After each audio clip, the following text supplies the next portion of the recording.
Day 138 to 4:56 p.m. Amy's house, Mountain Base, Mount Malabito, General Nakar, Quezon Province, Philippines. Aside from Mark and other individuals awakening as blood demons when Chio was planted, there was another mystery that in this place that no one had an explanation. It was the existence of the mutated infected that woke up from a pod from the infected nest in Ninoy Aquino International Airport. She was the woman that had the name, Amy. An infected woman with a gigantic physique with half of her body being tentacles with eyes at the end. Even among other mutated infected, her appearance was extraordinary in many ways. And unlike all the infected that they had encountered, she was the only one that gained consciousness. Furthermore, different from the monarch infected that gained consciousness, Amy was the only one claiming to be the human in her memories. The strangest thing about her, however, was how her appearance greatly resembled the monster that ended the existence of the planet called Arielis. Since Mark gained the alliance, or at least, the cooperation of the eyes and the observer, he decided to bring forth to Amy. Considering that they had knowledge about the world, the mystery surrounding Amy might finally get resolved. With Mark leading forth, they made their way to Amy's house. It was a large structure south of the base where Chaffler's stable was also located. Both structures are built side by side for the sake of convenience since both buildings needed large parts to make. At first, Ed, who was leading the construction in the base, was worried that Amy would not like it. After all, many people would not like it to live beside an animal stable. But like how Amy lost the embarrassment from not wearing anything at all, she did not mind the location of her house. The only thing that mattered to Amy was that she had somewhere to live and take care of the stone that she believed to be her child. Mark knocked on the door before entering. The structure had two doors, a large one and a smaller one. Entering the smaller door, Mark and Forth found Amy already waiting for them inside. Like how she informed May of the potential danger this morning, it seemed that she knew whenever an eye was around, even though Forth had already controlled her presence in the surroundings. The house did not have too much furniture. It was hard to make everything from scratch because of her size. The first priority they made when building the house was the bed that consisted of several thin mattresses lined together in one corner. And on that bed, Amy sat with her tentacles coiled around that egg-like stone. Amy could not speak like usual and just bowed her head at Mark as greeting. Mark, on the other hand, accepted her greeting before turning to Forth that was already frozen in shock. Hey. Huh. How? Oi. Those words were the first things that came out of Forth's mouth the moment she came to. Speak properly, will you? Mark scratched his head. It was unexpected that Forth would give out such a reaction. Forth looked at Mark. Her index finger was still frozen, pointed at Amy. Do you know what that is? She suddenly asked. That's the reason I brought you here. I don't know, and I want to know. Mark replied. Those words from Mark made Forth speechless. After all, this guy had been collecting things that he knew nothing about. Forth turned to Amy, looking at the woman with confused eyes. How should I say this? Sure enough, Forth was troubled. It was not about how to explain, though. What she was thinking about was if she had the authority to explain it. At her trouble, a bright light shined behind them. At first, Mark thought that it was the door that they just entered. But then, although he was right that it was a door, it was definitely not the one that connected the house outside. Behind them, a door connected to nothing appeared. It was a door white with exquisite design, outlined with shining silver and gold. The center had a pair of wings made of tin and a baseball-sized amethyst in the middle. For a door to suddenly appear like that was unexpected. Mark turned to Forth as it seemed that she knew of the door. The door opened, and a female teenager in with a scholarly aura passed through it. Mark looked at the woman in all seriousness. There was no doubt that she was an eye, although unlike Forth and the others, she came here with her aura already concealed. Still, the sudden appearance of this girl made Amy on guard. After she passed through, she closed the door, and it vanished into thin air. Before anyone could say anything, the girl bowed her head politely towards Mark. Please pardon my sudden arrival. I am 19th, the embodiment of interest. I am pleased to be your acquaintance, master of the blood demons of this generation. Mark stared at the girl, quite surprised. Also, that title 19th called him was unexpected, and by reflex, he turned to Fourth. Why do I feel that you are thinking about something rude? Fourth complained as she suddenly felt pain because of that stare from him. Well, I have met 4 eyes already, and all of you are a troublesome bunch. I did not expect that there would be someone decent among you all. Fourth returned those words with a complaining look. It was not Fourth's fault that she was not decent at all. It was because they were made like this. We are made by human emotions, and our personalities are affected by that. It could not be helped that most of us are unruly, and hard to deal with. Still, I thank you for the compliment. Mark turned to 19th with a shrug. He quite liked this one's personality compared to the others. She did not even complain that he was bad-mouthing the other eyes and admitted their faults. Then, why is another eye suddenly appearing here in our place? Mark asked. Because of the previous circumstances, Master had been keeping an eye on you through Fourth. Being a blood demon aside, we never thought that you will give us another surprise in a single day. We know that you brought Fourth here to ask questions. Unfortunately, she is unauthorized to disclose some of the information you needed. That is why I came here to supply it. No wonder Fourth was hesitating to answer. She was not allowed to disclose the information that was connected to Amy's existence. So, you eyes and your master are keen on supporting me now? Mark could not help but ask. 19th then shook her head. Unfortunately, not everything. We can only provide you information on certain things. Like now, if this miss is not here, we had no reason to provide you information about her at all. Mark nodded in understanding. The observer and the eyes were now going to support him with information depending on the circumstances. However, there was no way that they would jump in if Mark caused trouble on purpose. Then, explain, Mark said, making 19th nod. But first of all, Miss. 19th smiled at Amy. You don't have to be on guard. I'm quite sure that you also want to know what happened to you and your child. Am I right? Those words made Amy feel agitated.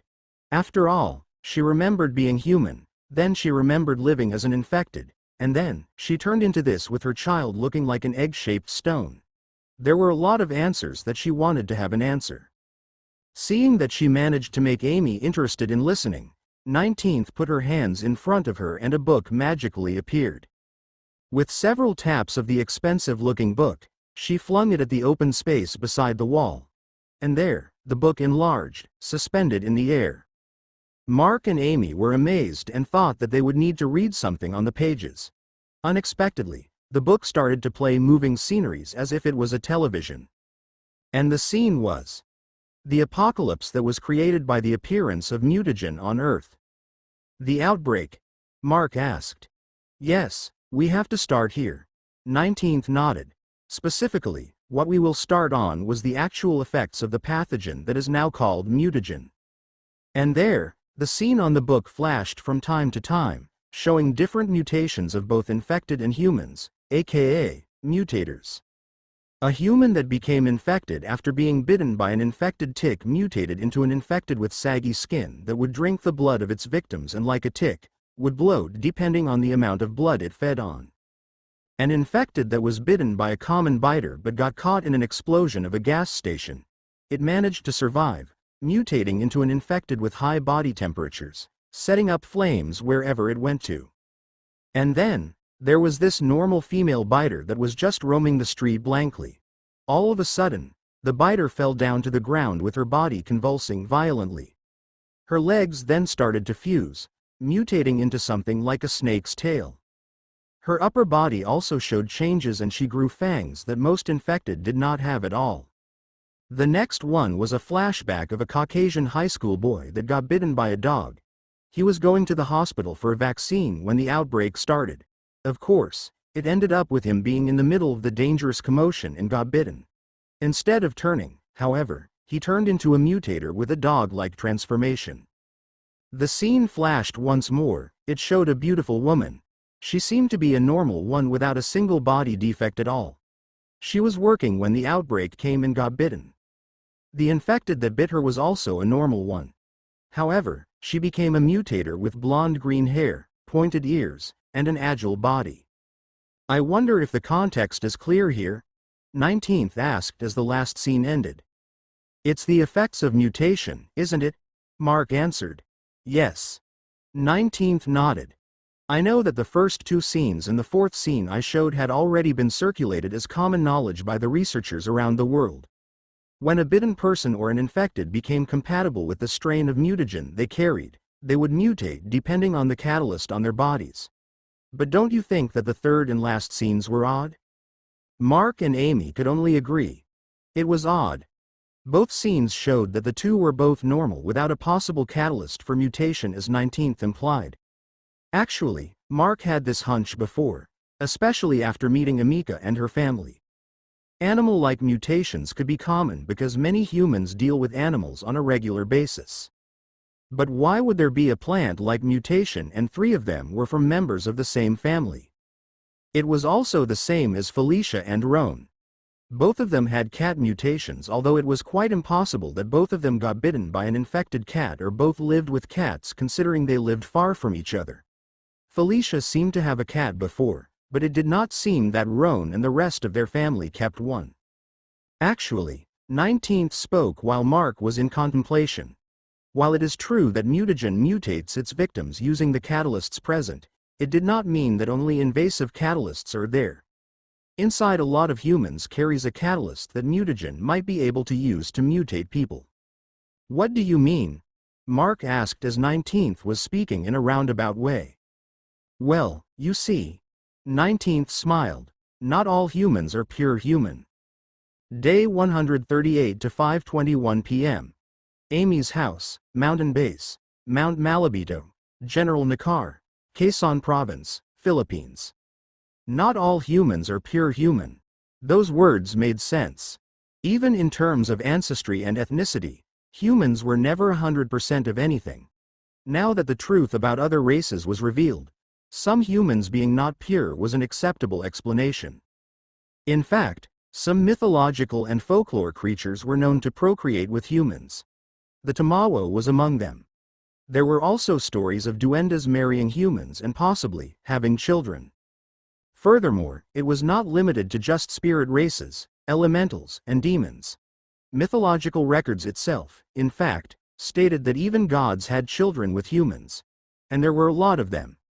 Even Bathala had stories of having 3 daughters with a mortal woman. The daughters were named Mayari, the goddess of the moon and the ruler of nighttime, Tala, the goddess of stars, and Hanan, the goddess of morning, in Tagalog mythology. The words from 19th opened the mystery of how some abilities of mutators did not seem to make sense scientifically. Everyone was in silence, and the embodiment of interest continued.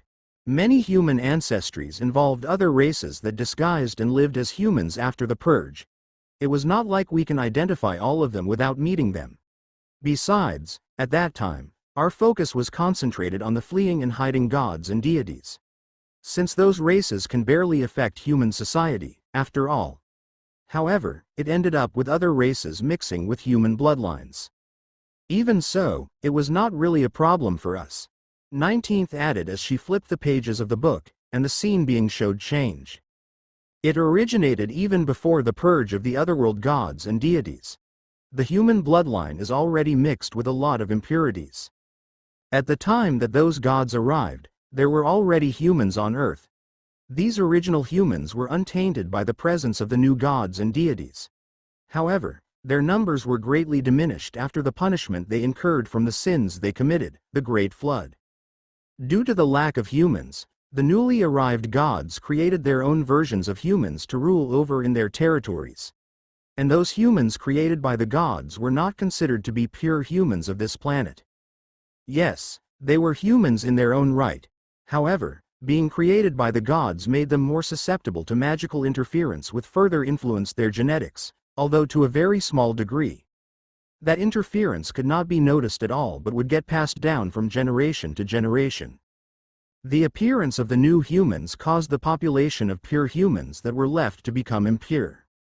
At this point in time, Pure humans, the bloodline and genes of first humans on Earth, barely exist anymore. 19th said. So, it's not only by having children with other races, isn't it? Mark asked. Yes. 19th nodded. Although some of the sleeping bloodlines that are now awakened by mutagen was because of ancestry, there are some that did not. Actually, there is a good example here in your base. Who? Of course, Mark would ask. Since blood demons suddenly appeared here, our master ordered me to investigate all of your ancestries. One of the blood demons in your base that you did not turn into one did not have any blood demons among her ancestors. The words from 19th surprised Mark as he continued to listen. I believe you all call her Emmy. 19th showed Emmy on the pages of her book. She did not have any blood demon ancestor. However, her past ancestors actually worshipped the blood demons. One of her ancestors accidentally entered the spirit dimension and found himself in the territory of the blood demons. The blood demon ancestor personally saved that man who was dying because the border of spirit and demon territories was not habitable by humans. He was saved by ingesting a drop of blood from the blood demon ancestor. Of course, it did not turn him into one. 19th stared at Mark. I believe that you know this. Consent is needed for someone to become a blood demon if the person is not a child of one. And of course, the human that did not want to become a blood demon remained human. However, he gained some immunity to be able to stay at that deadly place. Becoming friends with the blood demons and the debt he incurred from the blood demon ancestor, when he was able to return to Earth, he worshipped them along with his future descendants. 19th then shrugged. All of that was the past, though. The Spanish colonization erased all traces of that religion, although the blood was passed on to that human's descendants. At the latest generation, there was Emmy. That was quite surprising. It was also no wonder that Emmy suddenly behaved like a servant of Mark who was now leading the blood demons, unlike Alana that treated him as an equal. This story, however, confirmed that both Mark and Alana had blood demons among their ancestors. Well, I guess that for the explanation of how mutagen can wake up sleeping bloodlines as a catalyst for mutation. 19th said, changing the pages of her book once more with a wave of her hand. The main reason why I came here is to explain this missed circumstances.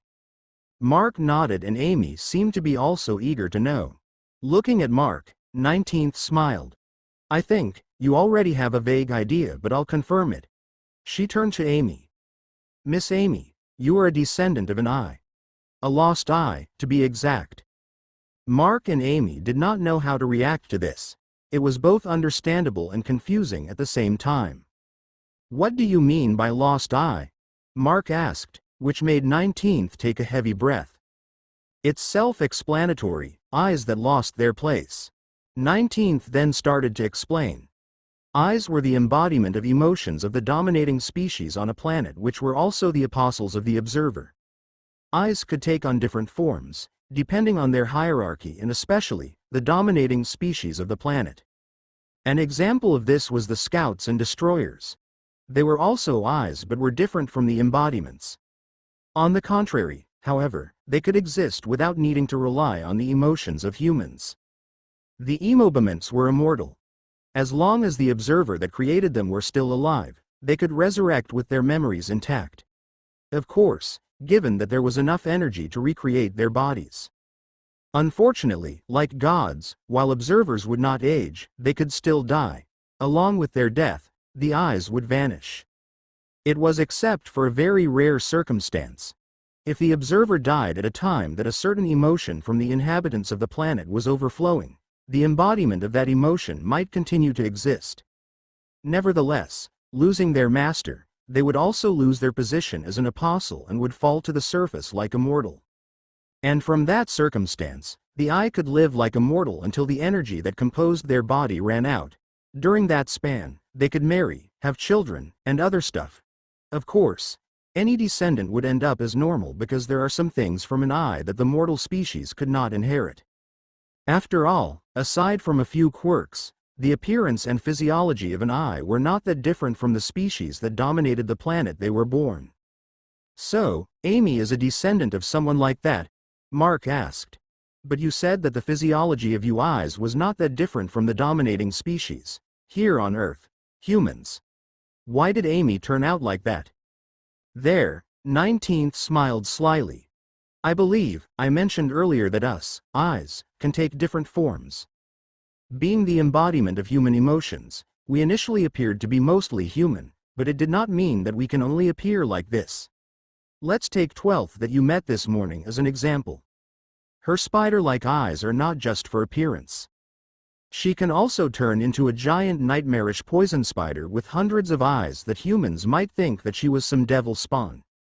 Even I and 4th here had similar forms. Hearing that, the last scenes of Ariel's flashed on Mark's eyes in which he decided to ignore. Then, the mutagen made Amy take on the forms similar to her ancestors permanently. Is that it? It was unfortunate, but yes. 19th nodded, looking at Amy's current appearance. In exchange, however, she has gained abilities that her ancestor might have. Hearing all those things, Amy had mixed emotions. She was glad that the reason why she became like this had been explained, but she could not feel any happiness for turning out like this. After all, who would want to become a multi-eyed monster that everyone was afraid of? Well, of course, there might be some crazy people that would want that, but not Amy. With a down expression, Amy looked at 19th. Graa. Raa. She tried to speak, but of course, it was nothing but some incomprehensible roars. But unexpectedly. Any way of turning back to human, you say? 19th could actually understand her. I'm sorry, but I don't have any method to do that. Mutagen itself is a new strain of that destructive pathogen, to begin with, and a lot of it is still unknown. Can't that book tell it? Mark asked, pointing at the giant book hovering in the air. However, 19th shook her head. This book is actually a part of my existence. I can only show confirmed facts and not the unknown. Besides, Miss Amy's ancestor is not from Earth in the first place and my ability can only work on everything that is here on Earth. Huh? Both Amy and Mark were surprised by that. What do you mean not from Earth? I meant exactly what I said, 19th said as she flipped her book, showing Amy's ancestry. Look at this. This is the sheet that is supposed to show the information about Miss Amy's ancestor. Mark looked at the page. However, aside from the title at the top of the page that said Embodiment of Nostalgia and the ancestry line that led to Amy, everything else was blank. Here, 19th explained. As long as it is from Earth, I would show in my book of information. Even the things that are unknown will show, but it would be either garbled gibberish or pages slattered in black ink. Anything that is blank meant that it did not come from Earth. 19th then showed a few pages that had what she had said and continued. Besides, Earth only had 4 observers as of now, and only 2 governed on the era of human civilization. Because of that, it is impossible for one of the previous embodiments to become a lost eye. In the first place, an observer dying is an occurrence that doesn't really happen a lot. It meant that somewhere in another dimension, an observer died, and the lost eye escaped that dimension for some reason. That ended up being Miss Amy's ancestor. 19th's explanation had some sense. It was very likely that it was what had happened. Nevertheless, it did not change the fact that Amy would remain like this. Actually, 19th spoke facing Amy. Although I have no definite way of turning Miss Amy back to human, there is one possibility we could try. Hearing that, Amy seemed to be eager to know. That was when 19th looked at Mark, specifically, his right arm. If Sir can find a mutation that allows something to turn human, maybe you can get it and give it to Miss Amy. That made Mark feel dumb. He never thought about that at all. In the first place, was it even possible for something not human to turn into one because of mutagen? The answer was, of course. All sorts of physical mutation appeared because of mutagen. It would not be surprising if some animal or insect gained a humanoid body after mutation. The problem, however, was where were they going to find one? Mark looked at 19th, but before he could say anything, please, don't look at me. I might provide some information similar to our topic this time.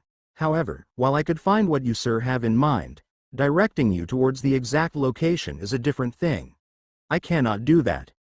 Mark shrugged. That response was expected. Nevertheless, Mark turned to Amy.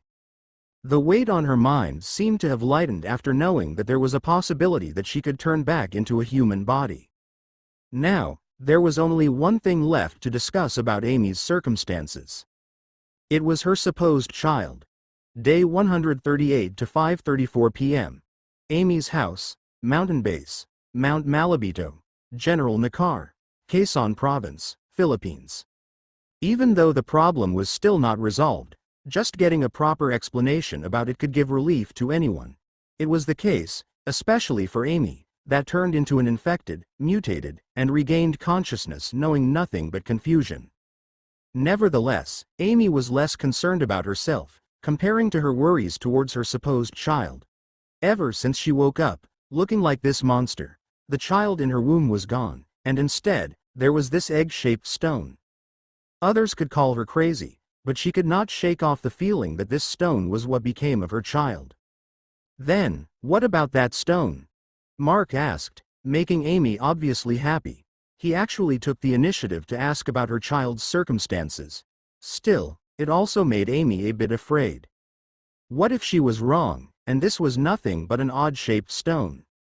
What if the child she and her late husband happily waited for was long gone after she became infected? What if everything she was feeling towards this stone was nothing but her own delusion? Amy was both anticipating and anxious about the answer she was about to receive. Seeing her troubled expression, 19th smiled. Miss Amy had nothing to be worried about. It may look like a lifeless stone, but that is definitely your child. A daughter to be exact.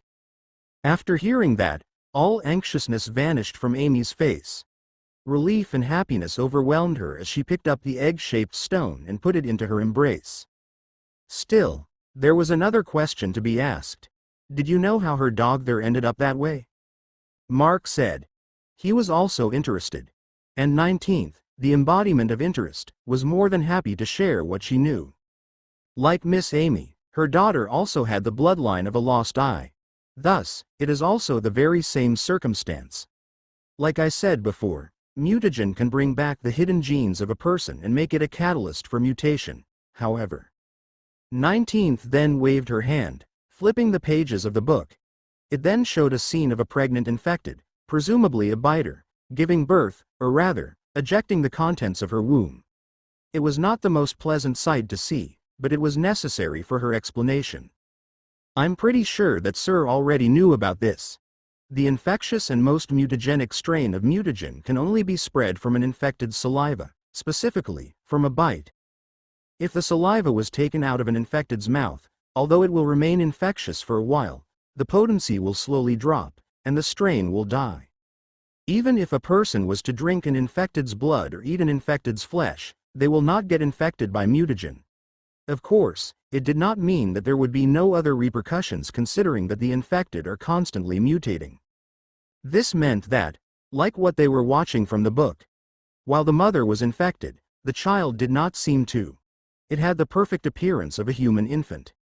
Neo-humans. Mark murmured. Yes. 19th nodded. Still, even though the fetus inside an infected's womb would not get infected in the same way, there are still repercussions. In fact, neo-humans are too rare, and I'll say it, only 10 of these infants existed living on Earth right now. Actually, there are other cases, considering how high the infected population and the number of pregnant women that got infected. However, just how many of them could be found before they got eaten by their own mothers?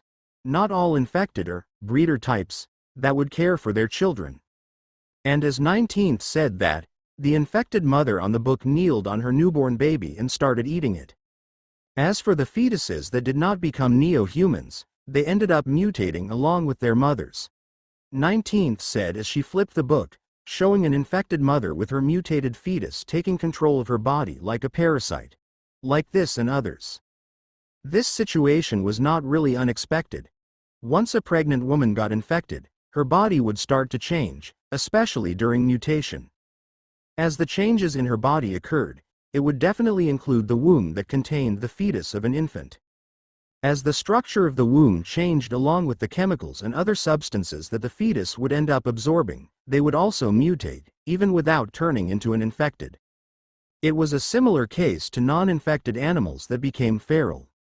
By the way, 19th added, although these mutated babies were not infected by normal means, they also carried a different type of infectious strain on their saliva. Consider them as a new kind of infection carriers. The only exceptions are the neo-human infants. These infants mutated in a way that counteracted the mutation. They can be distinguished as babies that came from an infected mother but retained their human appearance. That was right, like Theodore that was now Jaya's adopted son. He was an infant that came from an infected mother that did not carry any infectious strain and also had a perfectly human appearance. Mark then remembered the other babies that were together with Theodore back then. They all had unsightly appearances and mutations that anyone would think twice or thrice to call them human babies. Well then, let's get back to Miss Amy's daughter. 19th turned to Amy. Miss Amy had gone into a mutation, and of course, her daughter also did. Both of them might have turned into mindless infected if not for one fact that Miss Amy's mutation used their ancestors' bloodline as a catalyst.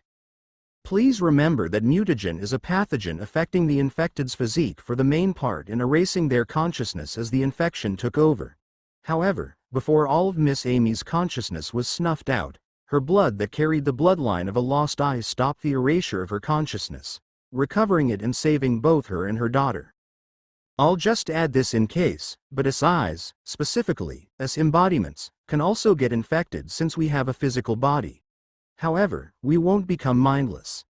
Our consciousness is too strong to be erased by a physique-affecting pathogen. That is why Miss Amy's consciousness recovered. And Miss Amy, your daughter is at a state called returning to origin. She was a fetus still in development and her mutation was too strong that she inherited more traits of your ancestors. That egg-like stone is a form all of us embodiments had before we are born. That last sentence was unexpected. It exactly meant that while Amy mutated into an eye-like creature, her baby became an actual eye, a supposed embodiment. And here, 19th's expression became a bit complicated. Even though I just said a happy thing after confirming that it is really your daughter, Miss Amy, I'll need to cut it soon. Your daughter might not likely wake up for eternity. Gra. Amy froze after hearing that. As embodiments needed the concentration of human emotions to keep our existence. We are created by the emotions of humans on Earth. In order to wake your daughter up, you will need to do the same as us. But your ancestor did not come from Earth. And that is where the issue lay, isn't it? Mark interjected. All of you eyes can gather emotional energies from humans all over Earth because you are all created from these emotions. And Amy's bloodline came from another dimension. For her daughter to form and wake up, she needed emotional energies from that planet. Exactly. 19th agreed. The eyes can absorb emotional energies from the world they were created automatically. And for it to work, they needed to be in the same world. Since Miss Amy's ancestor came from another world, her daughter needed to be there to absorb the energy she needed automatically. Hearing the bad news, Amy started to weep. Her heart had been on a roller coaster this time. Isn't there any other way? Mark asked. Amy was one of his people and a very important asset to the base. It would be a bad thing if she lost heart now. I'll be direct. I don't know. 19th shook her head. In the first place, it is the very first circumstance that this happened on Earth. A human, returning to origin, and becoming an eye is unheard of, at least not on Earth. How about gathering emotional energy artificially? Mark suggested. That might work, but an eye only needed a specific emotion and not a mix of it. That is why each of us is an embodiment of a certain human emotion. Mixing it is a bad idea as you might end up with a chaotic monster. Then, can't I do it? Mark suddenly said, making everyone look at him. And as it was not the topic, they all forgot. Mark was an empath that was automatically absorbing the emotional energies of people around him. In fact, he was the strongest human empath in the history of Earth. Furthermore, he had the ability to channel emotional energies to others, which was the thing they needed the most for this to work. Right. That's right. Why didn't I thought of that? 19th exclaimed happily. I was too focused at Miss Amy's circumstances that I forgot. Amy was still in tears as she looked at Mark. In her eyes, however, there was no Mark in front of her but only hope. GRAA? Amy was begging for Mark to do it if he could. It was when Fourth voiced an issue. I wonder if this will work. To wake up an eye, the energy of a specific emotion is needed at a quantity comparable to the entire population of Earth. I don't think that you will have that much even if you lived for 100 years. And, Fourth was right. Mark was only 28 and as a shut-in, the number of humans he encountered for his whole life was far smaller than others of the same age. It was impossible for him to have enough emotional energy stored that was comparable to Earth's entire population. Does it need to be one time? It can be done slowly, right? Mark asked. 19th and 4th looked at each other and nodded. Even the eyes look it slow as they gathered energy to resurrect themselves. Doing it slow should be fine, 19th said.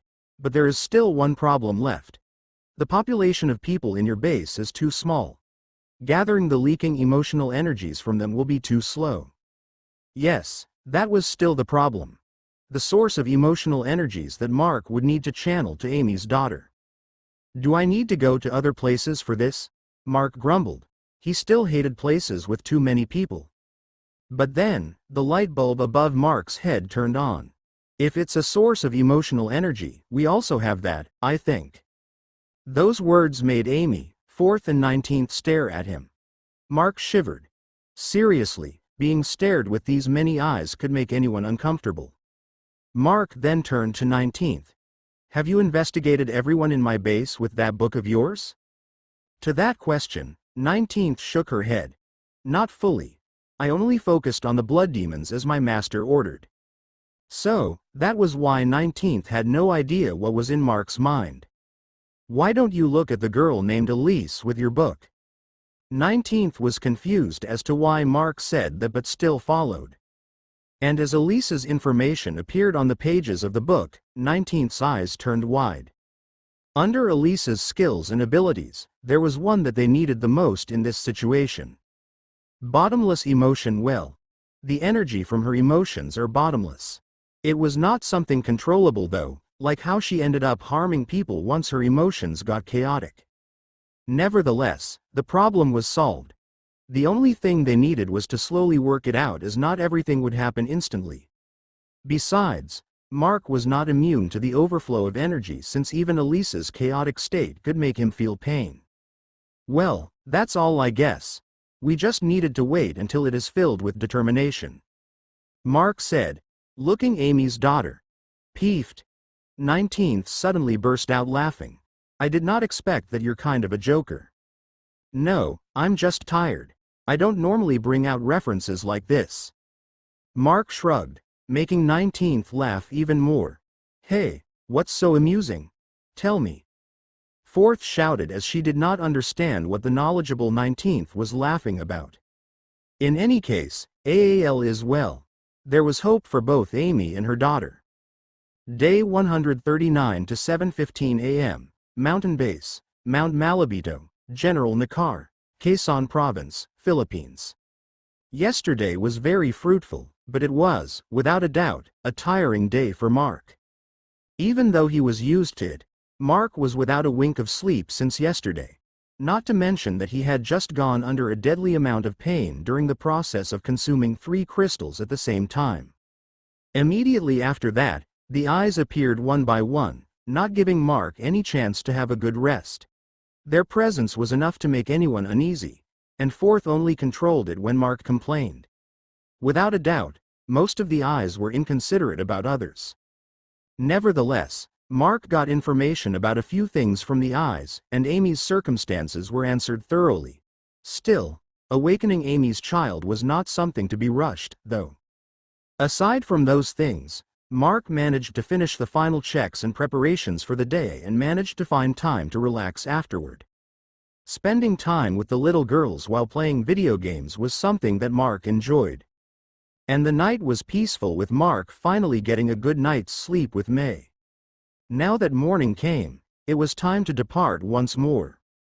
Almost everyone present at the base gathered at the central area where Chio, the night-evered spirit tree, was planted. They were all here to wish Mark's group a safe journey.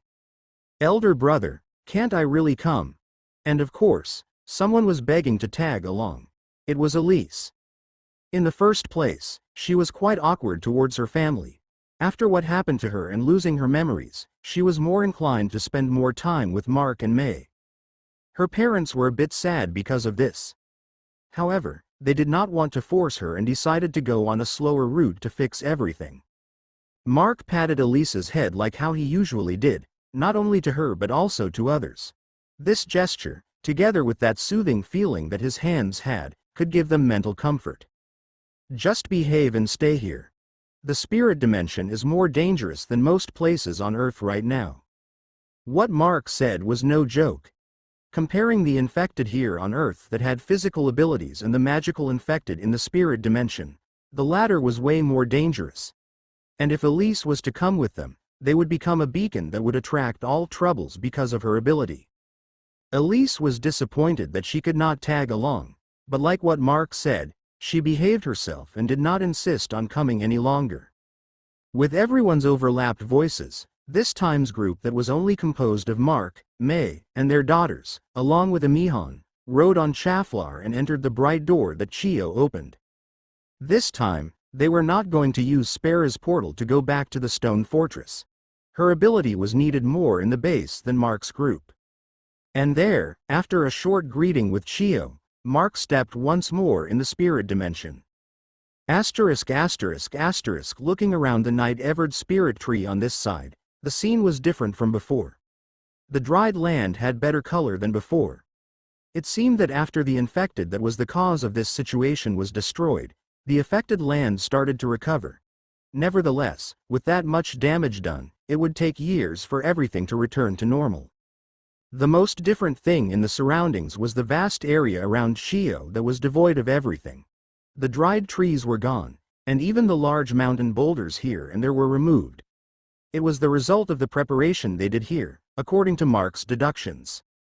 As it was one of the priorities, it was finished early in the past few days. It also became easier since dried brittle trees were not really hard to remove, and the boulders were taken care of by the infected under Aphelia's control. The surroundings is that clear, huh? Mark said, looking around some more. Before arriving, Chio had already informed him that there were no infected around. Still, it was quite strange that in every nook and cranny of the mountain that their eyes could see, not a single infected could be found. Gurgur, this is strange, isn't it? May said. This situation was really unexpected, considering how many infected the clearing team had encountered while removing the trees and boulders. Even Mark was called out for help several times because of some pesky infected sylphs. Some workers also got injured. The infected are erratic, to begin with. Let's just go to our destination as soon as possible. Mark replied as he told Chaflar to move on through his mind. Like before, they had to go up the higher areas on the east side of Mount Malabido to get to the other side of the mountain. Strangely enough, even as they made their way up the slopes of the mountain, both steep and not a single infected was present. Eerily, all of them seemed to have gone somewhere else. Because of this, Mark could not help but heightened his alertness as he sat at the foremost seat on Chaflar's back. But then, halfway up the mountain, Abigail started to sniff the air. Papa, Abigail called out. Something smells burning? Since her mutation was a cat, Abigail's senses were higher than everyone present here. The others had not sensed it yet, but she already smelled the burning stench from the direction they were going. Mark frowned after hearing Abigail. He would never doubt her even a little. Chaflar, fly up. Mark commanded his dragon. They were traveling on land since flying up high would attract unnecessary attention. Of course, that attention would all be infected that was possibly in the area. But since the situation seemed strange, and now, the burnt smell, something worse might be happening. Chaflar's large wings flapped, and everyone was brought up the mountain faster. Before they could reach the top, however, they could already see the thick black smoke that was rising towards the sky from the east. It did not take long, and the whole scene was revealed before their eyes. The whole forest of the eastern mountain, the home of the white duendes, was covered in flames. Aside from that, a three-way skirmish seemed to be happening by the foot of the mountain. The familiar forces of the stone fortress, the infected that was missing from the surroundings, and unexpectedly, an army of demons together with the black duendes. It was a total mess as the fantasy-like battle happened by the river that separated the eastern Mountain and Mount Malabito. Arrows and magic flew here and there. Blood splattered as attacks were exchanged by the camps. Spirits, demons, and elementals turned to ash shortly after they died. While most of them were fighting on land, a lot of them were clashing their weapons and magic mid-air. And to say, the situation did not seem to go well with the races from the stone fortress. Just what in the world is going on? Emihan shouted out in total shock. None of them expected to arrive at a scene like this. Obviously, not something good, Mark said with a frown as he tapped on Schaffler's neck, urging the dragon to fly towards the stone fortress. The sudden appearance of a dragon alarmed both the camps. The infected did not pay attention, though, and continued to swarm towards the two camps. But as the forces of the stone fortress recognized Schaffler, their morale rose spontaneously. As Schaffler flew closer and closer to the battlefield, they started hearing the shouting from both sides. Only Emihan was able to understand all of it, though, as they were using the languages native to their races. There was one thing that Mark understood, though. The demons and black duendes viewed Mark group as enemies. Cree. Several dozen screeching sounds echoed in everyone's ears. Tisk. Mark clicked his tongue as several dozen human-sized bats charged towards Schaffler. These bats were something that Mark never heard about in Philippine folklore and mythology. It was very likely that these bats were just normal ones. However, it seemed that they had gone some sort of demonization and turned into bloodthirsty servants for the demons. Mark could not help but frown as they were at a disadvantage if they were to fight in the air. He and May might be able to fly, but the little girls could not. And thus, Schaffler, fly faster, Mark shouted as a crystal floated in front of him.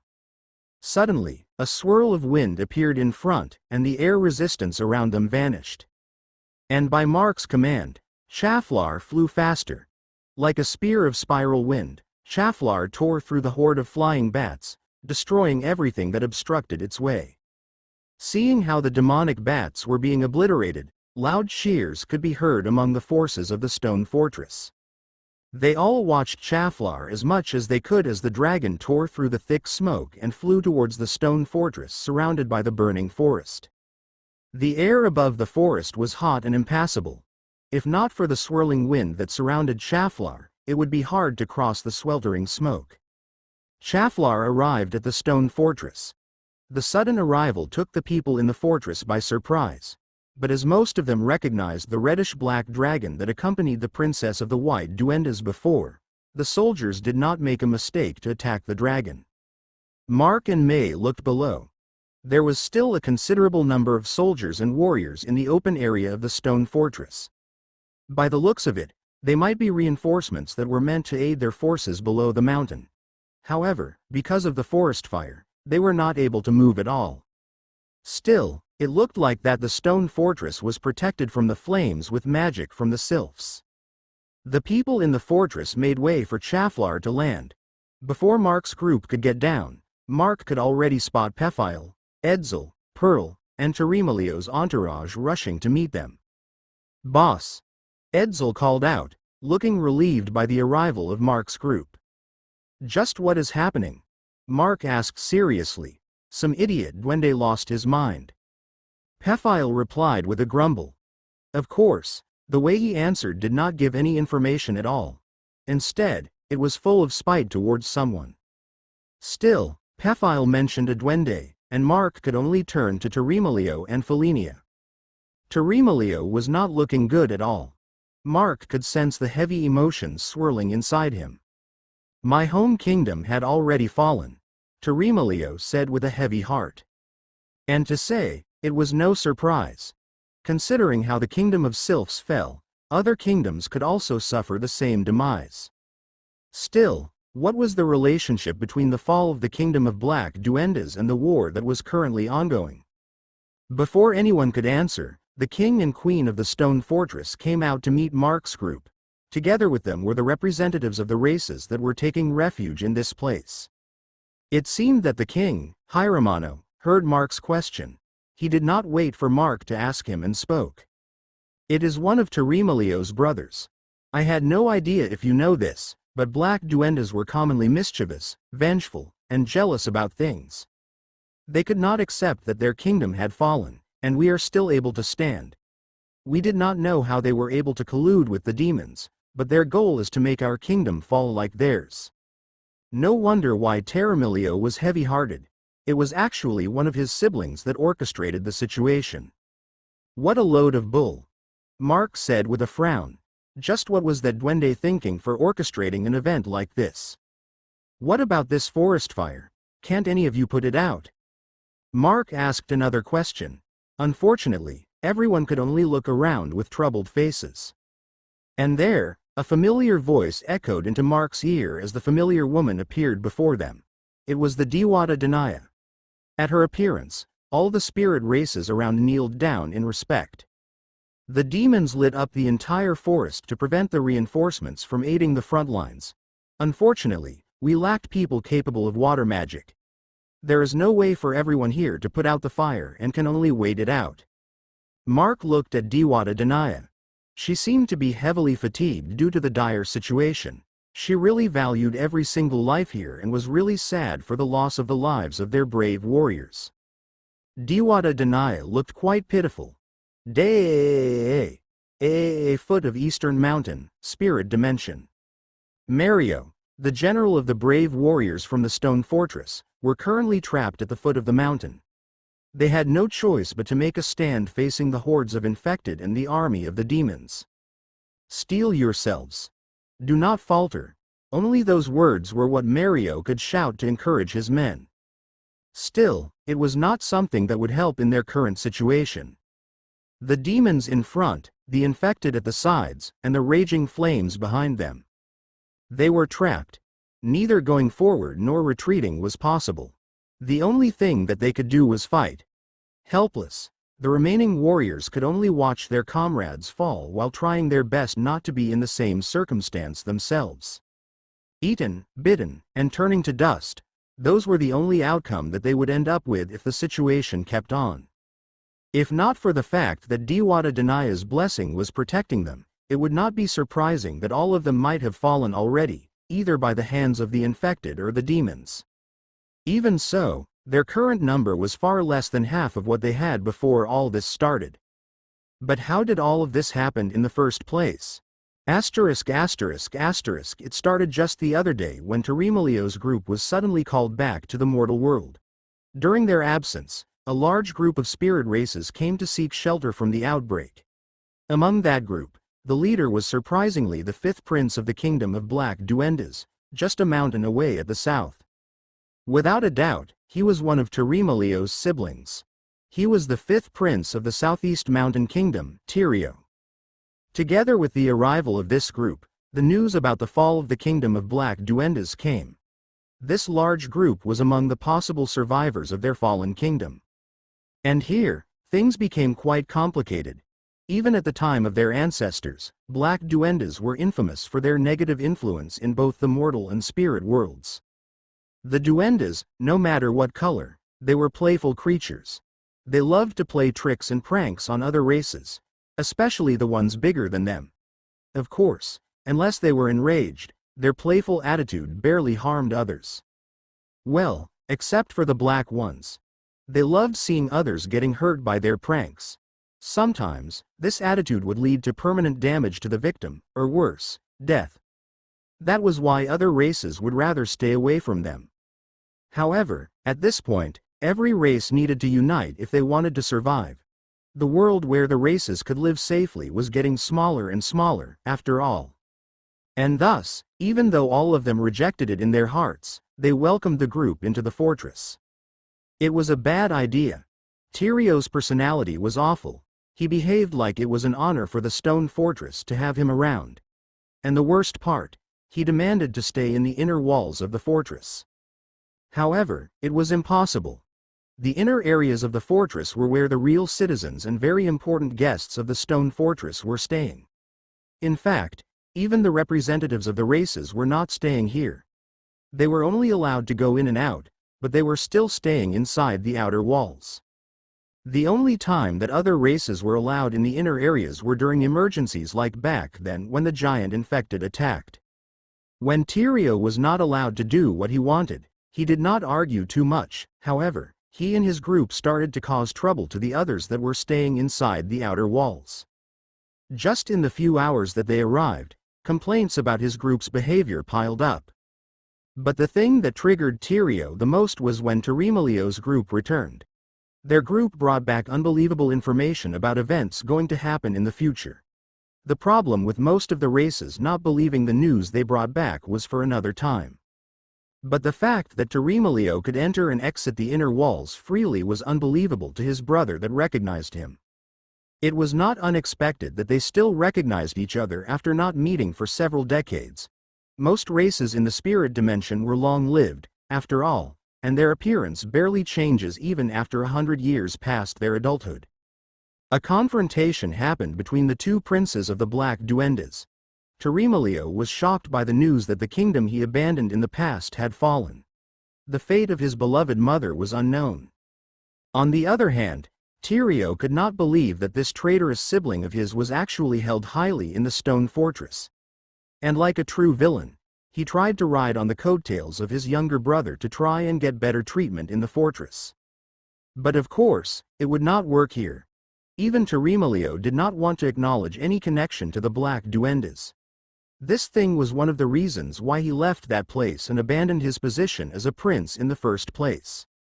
And as anyone would expect, the jealous nature of the Black Duendes overwhelmed Tyrio. He was envious of Tyrimelio's position here. He was envious that while their kingdom had fallen, this classless kingdom carved from a mountain was still standing tall. Everyone became aware of Tyrio's state of mind as he started to become more irritable and troublesome.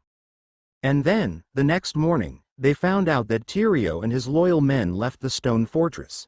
The people of the fortress could not care less, though. They had a lot of problems to deal with, and a nuisance like Tyrio leaving the place was for the best. Another night passed, the current day came. Suddenly, the information of hordes of infected moving towards the mountain for an unknown reason came from the scouts. It was a number that would definitely render the illusion in the forest useless. The illusion in the forest worked through muddling the victim's sense of direction, and forcing a large number of infected at the same time would cancel the need for the illusion to have enough space to work. And thus, the stone fortress dispatched their warriors to deal with the incoming horde. It was a hard battle, but they were doing fine. There were casualties, but as it was a deadly battle, some things could not be stopped from happening. But then, in the middle of the battle against the infected, the army of demons came out of nowhere. It was a bad timing since most of them were already tired after fighting the infected horde. Besides, they were not even halfway through the battle yet. Shockingly, they actually saw Tyrio and his entourage leading the demons. They could not tell what was going on. Just how in the world did those Black Duendes get into a deal with the demons? But that was not the time to think of other things. They needed to deal with the current situation first. The first option in this situation was to retreat. Second, it was to send a messenger to the stone fortress to send reinforcements. They picked the latter since there was no way that they would let this huge number of infected into the illusion. Mario sent an Ongate messenger to rush towards the stone fortress, carrying the information about the current situation. But then, a minute after their messenger rushed into the forest burst into flames. As everyone felt the sudden influx of magical energy in the surroundings, they were sure that the forest was magically ignited. Not only did it cut their ways of retreat, but it also stopped the fortress from sending reinforcements. Now, it clicked into everyone's mind. From the sudden influx of the number of infected to the forest bursting into flames, everything was orchestrated by Mario and his group. Even maybe, everything that happened so far since Tirio's group arrived was a farce, and everything was already planned since there. Maybe, this would not have happened if they did not let that accursed people enter the fortress in the first place. Everyone was losing hope. Even Dewata Danaya's blessing would not save them from their current predicament. It would be good if the Dewata could come here and aid them, but for sure, she was busy making sure that the fortress did not succumb to the heat and flames. They were losing hope. But then, they saw the familiar visage of a dragon coming from the west. Their plummeting morale started to soar once more. Not only Mario's comrades saw it, of course. The demons too, and they were shocked. Seeing Tirio's face warping into disbelief made the general feel like laughing. Feeling the threat it had, the demons sent their demonic bats towards the dragon. But everyone saw how it swooped through the hordes of demonic bats, tearing everything that blocked its path. When the dragon entered the burning forest and was obscured by the smoke, the warriors of the stone fortress knew that they only needed to hold their position a bit more. Soon, help would come. With that reminiscence in mind, Mario slashed an infected in front of him. He then turned towards the demon that was trying to sneak from his back. Clang! The demon's claw and Mario's sword clashed with a loud metallic sound. You must be the leader of these warriors. I'll be the one to take your head. The demon smirked with a bloody smile. Mario did not care about talking and pushed the demon's claws away before trying to slash the demon's flank. With the Duende General's swift moves, his attack connected with the demon's body. But, clang! The sword and the demon's skin created another metallic noise after clashing. Then, Mario immediately stepped to the side. Spurt. Blood splattered. Mario's left shoulder was pierced by one of the demon's claws. The battle-hardened general did not utter any sound of pain as he was lifted off the ground despite his currently human-sized body. This demon was a few heads taller than him and lifted him using that claw with ease. Being lifted like that, however, did not stop the general from attacking with his sword, trying to break himself free.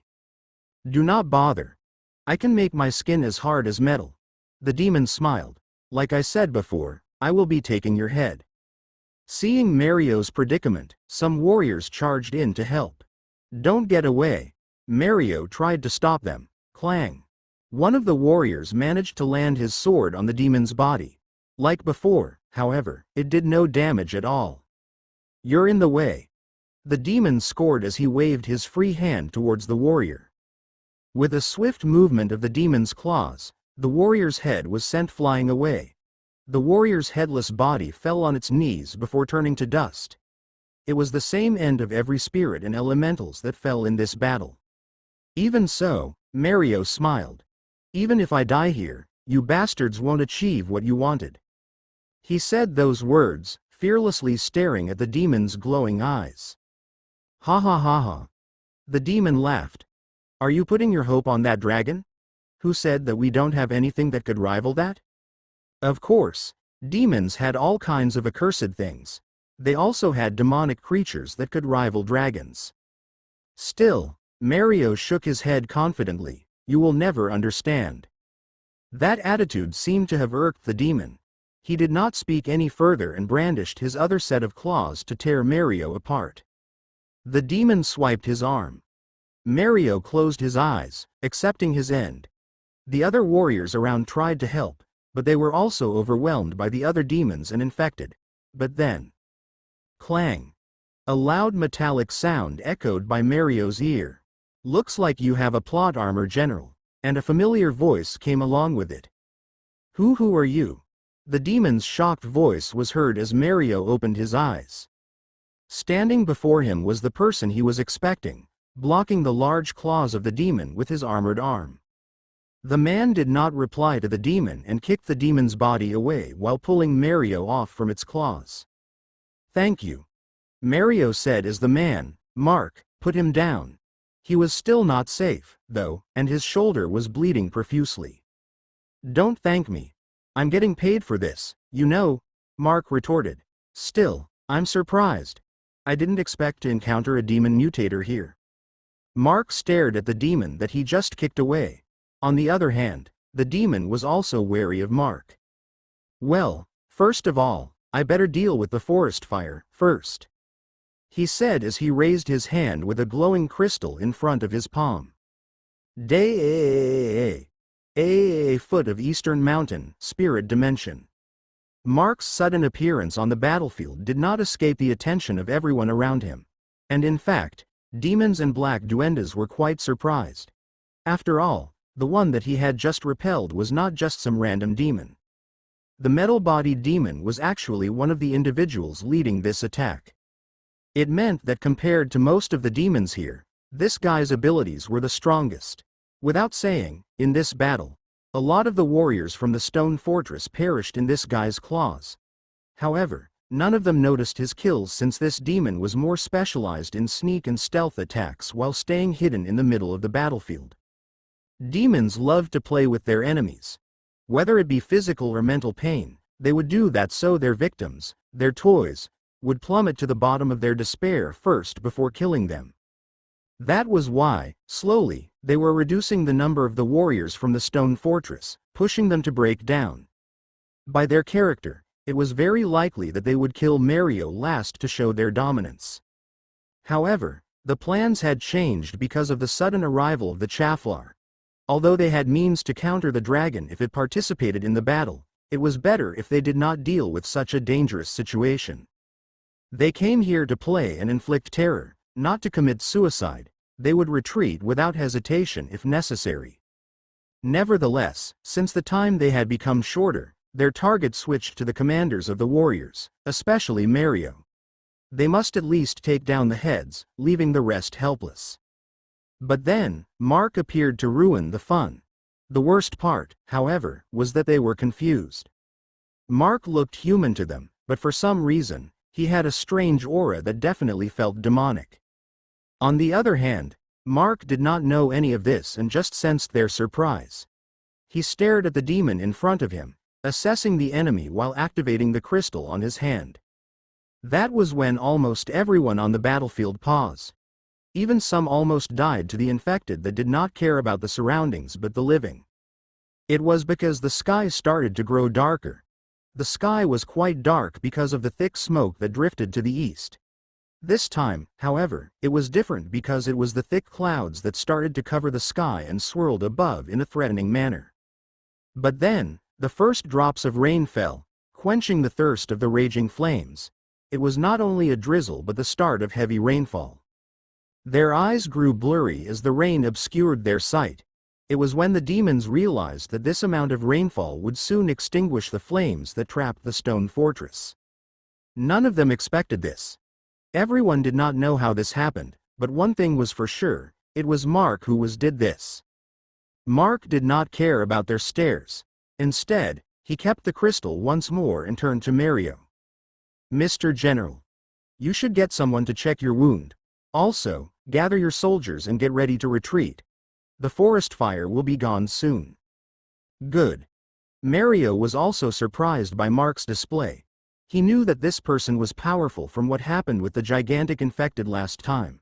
Still, no one here expected that Mark also had the ability to control the weather and to this degree. Nevertheless, Mario was a battle-hardened general. He might be surprised, but he did not stop paying attention to the surroundings. His reply even came as quickly as Mark ended his words. The general of the Brown Duendes immediately called for the retreat, gathering his warriors further in one place. Of course, not everyone would be able to with the demons blocking their way. It was when Mark appeared and disappeared here and there, paving the way for the tired warriors of the stone fortress. Almost none of them were still in the state to be able to continue fighting. Clang! Amidst his work, someone appeared and blocked Mark's sword. It was another demon, and surprisingly another mutator. And instead of claws like the first one, this one had large curved blades attached to this demon's both arms. A. The demon spoke. However, Mark did not pay any attention to it. In fact, the other demon earlier spoke to him, but likewise, he could not understand it and ignored it. Mark was interested in these mutator demons. However, he still had work to do, and he was going to get more compensation for it. Thus, using his shadow mist movement, Mark turned into a surge of black mist that quickly moved about to save the other soldiers from the stone fortress that were still trapped fighting. Unexpectedly, the moment that Mark appeared, a pair of blades came hacking towards him. It was no other than the very same demon just now. Unexpectedly, this demon could catch up with Mark's movements without problems. Well, it was not exactly surprising. Demons were strange beings from the start. Mark had just appeared, but his body blurred immediately, letting the blades of the demon pass through his body. The demon was surprised at what he had seen and immediately jumped back before Mark could do any counterattack. Tisk. Mark clicked his tongue. He was really aiming to slash his sword at the demon, but it jumped away before he could even do it. Who are you? Why are you meddling with our fun? Why is a demon like you siding with them? Someone shouted at Mark. It was no other than the metal-bodied demon from earlier and arrived to aid the other one. He might have heard Mark speaking in human language to Mario. Suddenly, Mark was facing the strongest two among the demons. In fact, the presence of these two was just a bit less than Dewata Denaya. If he did not go for a sneak attack, Mario might have lost his life already. Still, this situation was of the best. With these two going to face Mark, the retreat of the warriors became much safer. And of course, Mark tilted his head. Demon, I looked human, don't you think? Mark replied. Of course, he was just bluffing. Don't joke with me. The metal-bodied demon shouted. You might look human, but you can't hide your presence of a high-class demon, especially from me. Mark shrugged. It looked like he could not trick this one. The other one did not seem to realize, though. That was right. Mark was a pure blood demon. A high-class demon. He could even be considered as a royal demon following the standards of these demons. That was why the metal-bodied demon could not understand why someone like Mark was siding with the spirit races. Dalem, don't bother talking now. This demon is an enemy. Capture him and present him to our king. The bladed demon said to the other. Good, it's fine to injure. Just don't kill. The metal-bodied demon replied. Mark frowned. He could not understand the two as they reverted back to speaking that language. Nevertheless, he could sense that these two were aiming to fight him. And then, Mark's eyes opened wide. The bladed demon appeared beside him. It was fast that all he was able to see was a blur. Mark then kicked the ground, crushing the rocks under his foot.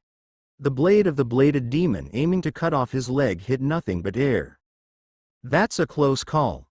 Mark murmured as he landed several meters away. If he did not consume the crystal before, that slash would surely hit him. But as his speed was upgraded, Mark was able to react in time. It was now no wonder how this guy was able to keep up and chase his speed even when he activated his shadow mist movement. The bladed demon did not give Mark a breather, charging at him once more with that insane speed. Furthermore, the metal-bodied demon also joined the fray. To the eyes of the surroundings, Mark was in a predicament now.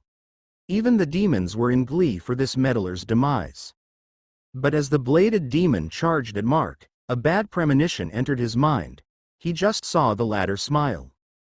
Without a second thought, the bladed demon stopped his charge and kicked the ground to go in another direction. The metal-bodied demon, on the other hand, had no idea what was going on. He only saw the bladed demon suddenly stop his attack. It then occurred to him. But it was late. Bam! Black lightning fired from Mark's hand towards the direction of the two demons. As the bladed demon already rushed out the way, off the lightning went towards the other. G-G-G-G-G-R-A. The metal-bodied demon roared in pain. But he was not the only one. It was raining. Everyone was wet. Then, high-voltage lightning was fired in the middle of the battlefield. The smile on Mark's face could not be hidden as hundreds of demons and infected fell to the ground as charred corpses. Most of them immediately turning to charred dust. Mark did not hesitate to fire it as he sensed that the last of the warriors, at least the last one alive, were rescued and escorted by his comrades to the edge of the burning forest. That was why right now, only the demons, infected, and Mark was left in the middle of the battlefield. Well, the two demons that Mark aimed for were still alive, though. Nevertheless, the metal-bodied demon, Delim, was badly injured. If he turned his whole body to metal, he could have passed it through safely. However, it was impossible for him to turn his organs into metal, or he would end up dying for it. That was where the injury was concentrated. Spurt. Black blood spurted out of Delim's mouth as he fell on his knees due to the injuries he received. On the other hand, the bladed demon seemed to be still fine. This guy's intuition was top-notch. He was even able to reduce the damage he received by jumping off the ground, removing the contact of his body from the wet ground and rainwater. Delim. The bladed demon rushed towards Delim in less than a second. Without thinking twice and without even looking at Mark, the bladed demon picked up Delim and turned into a blur as they retreated. Smart. Mark said as he watched the two demons bolt away. After all, he created the perfect environment to use his lightning, and the bladed demon realized how dangerous it was to continue fighting. With Mark's display and the retreat of the two mutator demons, the remaining demons started to retreat. Because they had a larger number, most of the remaining infected ended up chasing after them. While all that happened, Mark just shrugged his shoulders. He was being paid to rescue Mario and the others, not chase after the troublesome demons. But then, he heard some annoying shouting. "What in the world are you bastards doing? It's just a single human, cowards." Mark could not understand what that guy was shouting while he was being pulled away to retreat by some other people. Looking at the group, however, Mark realized who they were. "That guy must be that arrogant prince, huh?" Mark said as he turned into a surge of black mist, flying towards the group of black duendes. The shouting suddenly stopped as the prince, Tyrio, realized that a hand grabbed him by his neck and dragged him into the abyss. The moment he returned to reality, he was already far away from his soldiers, being dragged on the dirty mud up the eastern mountain. Tyrio tried shouting, grumbling, and roaring. Every time he did, however, the hand choking his throat tightened until the color of his face was drained from the lack of air. The Prince of Black Duendes almost passed out. However, he realized that he was already at the camp of the warriors of the eastern mountain that was waiting for the flames to subside. All of them were glaring at the prince with intent to kill. If not for Mark telling them to not make a move, Tyrio's body would have been slashed to pieces now. Stone Fortress, Eastern Mountain, Spirit Dimension. The flames that engulfed the forest was still not extinguished but was already weakened enough by the rain for the warriors to force their way through. Tired, injured, and heavy-hearted, they pushed their way up the mountain while Mark covered their rear. Mark faced the horde of infected spirit races. Even though most of them chased after the retreating demons, there was still a lot left to tail Mark and the warriors of Stone Fortress. Among them, a few infected demons could be seen here and there. Facing all these enemies alone, Mark was forced to use his miasma to block magical attacks that came his way. Fearless and with a grin on his face, he tainted the charred forest with blood and dust of the disintegrated bodies of the infected. The warriors saw how Mark fought and wanted to join him. However, with their current condition, they would be more baggage than help. Nevertheless, to Mark, it was the best scenario. He was not covering the rear just for everyone to retreat safely. The actual reason that he did this was because he would be able to gather more crystals without getting too much attention. With this large amount of magical infected, Mark was bound to get more crystals than he would expect. Unfortunately, his fun ended soon as the reinforcements arrived halfway up the mountain. They helped the injured and faced the remaining infected together. Mark. He could only shrug at this. Fortunately, he already got a number of crystals that he was satisfied with. Even Dewata Denaya came with the reinforcements and gave treatment to the injured soldiers. Because of this, their pace sped up as they climbed the mountain. Of course, even though the warriors were healed, they were still far from being able to join the fight. Unexpectedly, not all the warriors were healed. A few remained injured and weakened. They were still far from being able to join the fight. Unexpectedly, not all the warriors were healed. A few remained injured and weakened. It was no doubt that they were bitten. Even so, the bitten warriors were still brought up the mountain. If they turned, in the least, they would die in the land they protected. Soon, they reached the stone fortress and killed all the remaining infected. To no surprise, no one celebrated the return of the warriors. It was not like they did not want to. It was more of that they could not. The number of warriors from different races that went down the mountain to fight the infected horde was more than enough for a safe return. Even if some accidents were to happen, it would be minimal. This time, however, less than a third of the warriors returned, and if not for Mark, it was possible that none of them would be able to return at all. Not to mention, the whole mountain was devastated. The forest had yet to stop burning, but everyone could see that everything was charred. They tried their best to stop the fire, but they could barely extinguish the area around the fortress, not to mention the whole mountain. The result of the forest being burnt to charcoal was an enormous setback to everyone living in the stone fortress. Not only the forest served as a natural defense and catalyst for the illusion magic of the Tikbalangs, but it also attracted beasts that could serve as food for its people. There was also a lot of herbs, fruits, and vegetables that could be picked around the mountain. Now, everything was gone. They could only wish that they had anyone that could use water magic. Unfortunately, all of the people here were either forest or mountain dwellers. Races that were capable of water magic lived near large lakes and the ocean, not in the middle of the mountains. In this situation, there was more to mourn than to rejoice. One thing that everyone here regrets at this moment was that they could not tear Tyrio into pieces on the spot. After their return, Mark was escorted by a servant to a room where he could change his clothes. He fought under the heavy rain. It was no surprise that he was dripping wet, and his clothes and armor were stained with blood and mud. "I'll be waiting outside. Please call me if sire needed something," the servant said as she closed the door after Mark entered. Mark could not help but look around the room. Rather than a simple dressing room, it was quite extravagant. It was clear that it was another guest room. He would not complain if he was brought to an empty room since he only needed to change clothes. Changing clothes, that was what Mark only needed to do, yet, he could not bring himself to remove his clothes at all. He could not help but sigh. "What do you need from me?" Mark suddenly spoke, facing an empty corner of the room. There was nothing at that corner but the shadow of the curtains from the adjacent window. But as Mark asked his question, that very shadow distorted and seemed to have moved from its two-dimensional plane to a three-dimensional one. The shadow formed a humanoid silhouette before a person's features appeared. Looking at it, it was a woman. The shadow turned into a dark brown-skinned woman with pitch black hair, black eyes, pointed ears, and two short horns on her forehead. Her below-shoulder-length hair complemented her dark-colored skimpy-looking tight clothes. Her body was quite proportional, except for her chest that was on the flat side.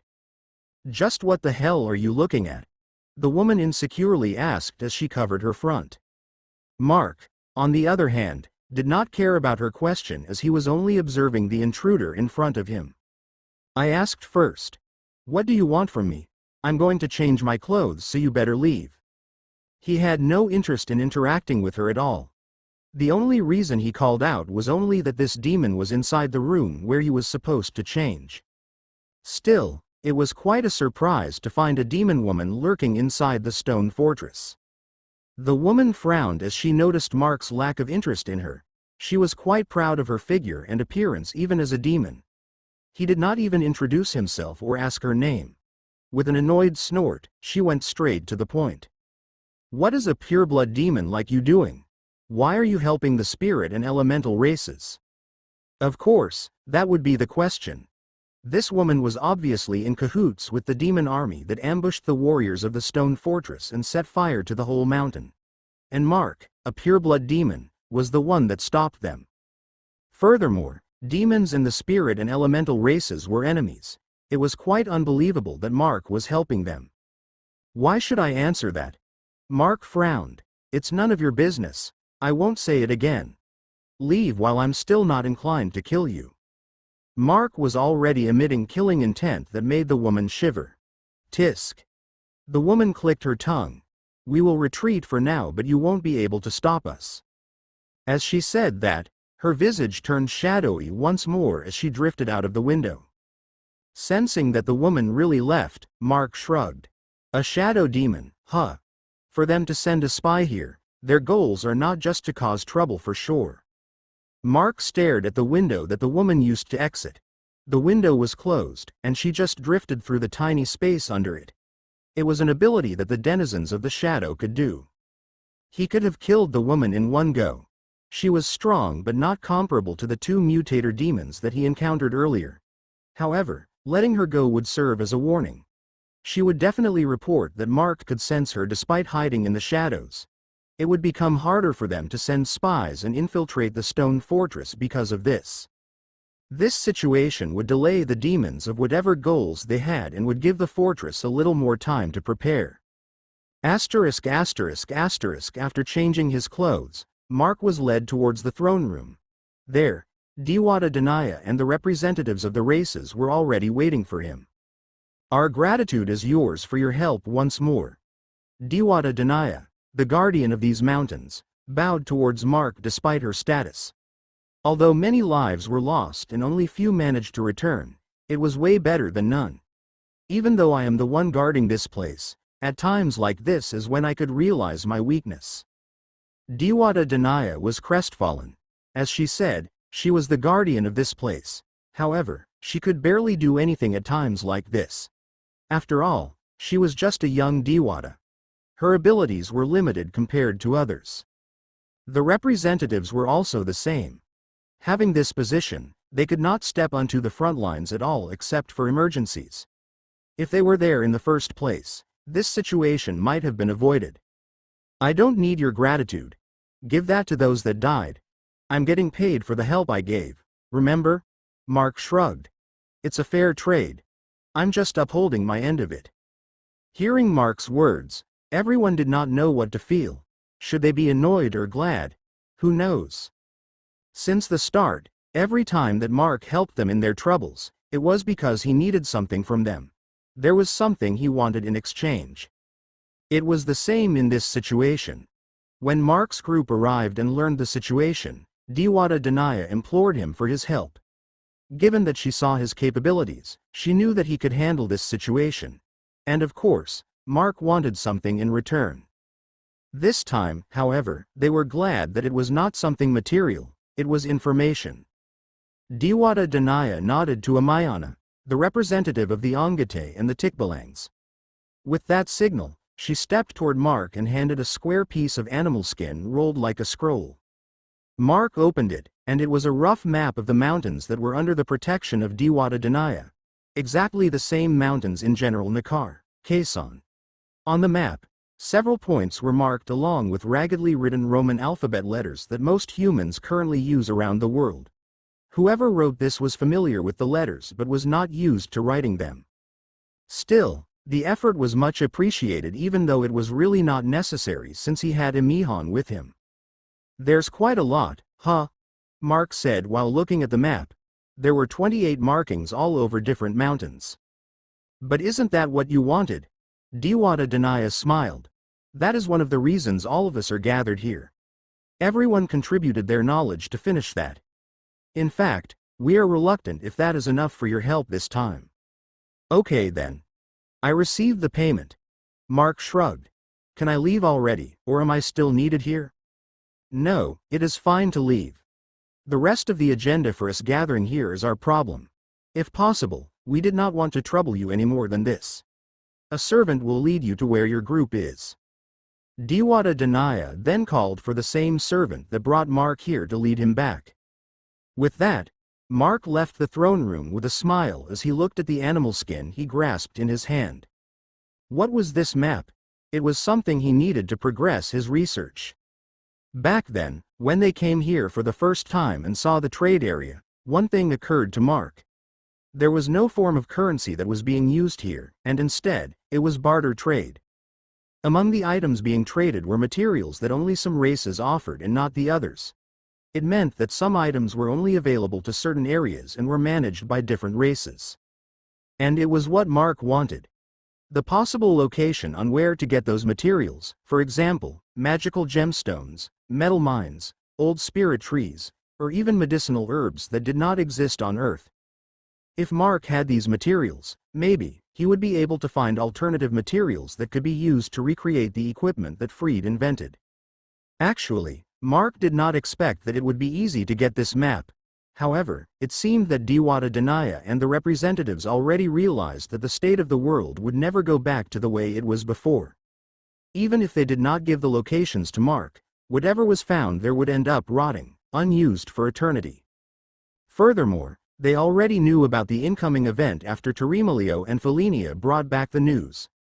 The news about the second wave and the fusion of dimensions. Although believing it or not was another issue, there was nothing wrong with thinking about the worst-case scenario. If that really happened, there was no way that they would be able to go back to those locations at all in the future. The possibility was too slim. Besides, giving the locations to Mark was not a bad decision. If he was able to bring things back, there was a chance that they could trade for it if they needed some, since Mark was more or less allied with them at this point. No, they were definitely allies, considering that the Princess of the Stone Fortress was already one of Mark's people. Mark reunited with the group. Unexpectedly, it seemed they were given a permanent place in the Stone Fortress. It was a large hall with different branching rooms. Even the decorations in the room were pleasing to look at. It was simple but luxurious. And here, everyone with Mark would start to talk about their future plans. Stone Fortress, Eastern Mountain, Spirit Dimension. Does anyone have any suggestions? Diwata Danaya asked everyone present in the throne room. However, none of them were able to answer. Currently, Diwata Danaya and the representatives of the races in the Stone Fortress were conducting a meeting. They were discussing their future movements to deal with the dire situation that they were in at this moment. The heavy rain that Mark called upon was still ongoing. Nevertheless, the forest fire that was ignited by magic would not die out that easily. The moment that the fire was put out, however, the Stone Fortress would be laid bare to the eyes of the enemies.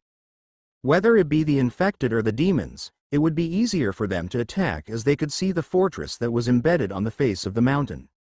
The Stone Fortress, which became the shelter for the survivors of the apocalypse, would be in grave danger. Their primary line of defense that used the forest as the medium was now rendered unusable. Without the trees, the Tikbalangs would not be able to use their illusion to stop the intruders from going forward. Now, they could only rely on the walls of the fortress for defense. However, that was not the most pressing issue at this moment. There were also other problems. One was about the food source for the fortress. The people here relied upon the graces they could get from the mountain, whether it be fruits or games. With the forest being burnt, they would have no other choice but rely on other sources. Most likely, they would have to go to other mountains to hunt and gather food. Not only would it be dangerous, but they would have to allocate more people to do the task. More than everything else, the most pressing issue was about the current enemies that appeared. Of course, it was not about the infected. It was the demons. They suddenly appeared out of nowhere and came attacking. No one here knew what the demons had in mind for ruining their currently hard but stable lives. The only lead that they had so far was the fifth prince of the Black Duendes, Tyrio, that was caught by Mark and was forcefully brought back for questioning. And of course, they would not resort to pacified questioning at this point. Back then, when Tyrio came here and acted like an arrogant bastard, they still had no reason to resort to violence. However, now that they lost a lot of people because of the ambush, they would not hesitate to cut off Tyrio's arms if needed. Even Diwata Danaya agreed with resorting to violence.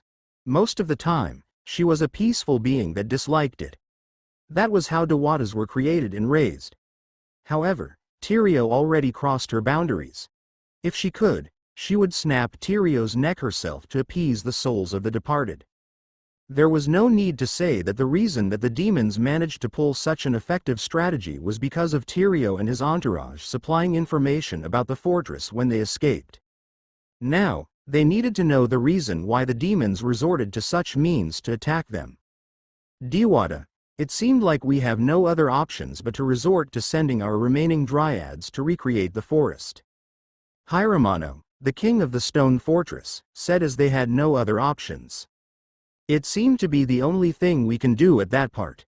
Wednovel sighed. Even so, it will take months before we can create a forest to a state where we can use it as a medium for the Tilkbalang's illusion. Still, it will take months even if I lend my help. It is better that we prepare other means of protection while the forest is not ready yet. Everyone agreed with that plan. As said, the residents of the stone fortress did not have that many options left. Still, to be able to recreate a forest large enough for the Tilkbalangs to use for their illusion and protect the whole mountain in just several months was a feat itself. Usually, it would take decades to hundreds of years for the same thing to happen naturally. The only thing left to discuss, aside from the demons, was food. For the people of the spirit dimension, it was a difficult topic to tackle. Compared to the mortal world, the spirit dimension was very lacking in terms of technological knowledge. Thus, unlike humans, they could not preserve food for too long. Some tribes knew how to preserve food using a primitive way. However, it was lacking compared to the needs of the stone fortress.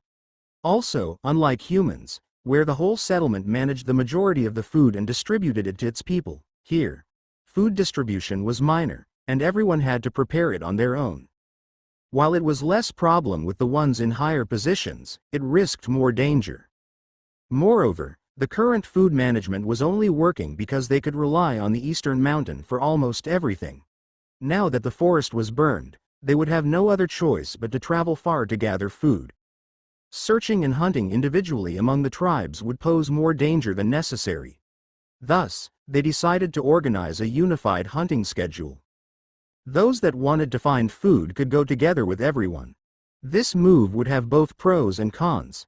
However, the priority was everyone's safety at this point, considering that the demons were also lurking about. While Wednovel and the representatives of the races were discussing their future plans, Mark's group was the same. Well, it should have been that way. However, before anyone could speak, Mark gave his orders. Everyone should prepare. Mark then turned to Terimelio. You will lead the way. We're going to your kingdom. Everyone was speechless. But boss, hasn't it fallen from the infected? Edsel asked. Are you sure about that? Mark asked Edsel before turning to Pearl that was sitting beside him. How about you, Pearl? What do you think? Pearl was surprised to be posed with a sudden question. Aye. Pearl stuttered. She did not know how to reply at all. Take a deep breath. Don't panic. Mark said jokingly. Don't worry. I'm just asking for your opinion. Just straightly say what you have in mind. It's not like you're going to get killed if you answer incorrectly. Pearl followed Mark and took a deep breath. She also felt Edsel's hand grasping on hers. And there, she answered. I think it's not true. That prince should be lying. And why do you think so? Mark asked once more. It's because of his actions. Pearl recalled the things she witnessed back then.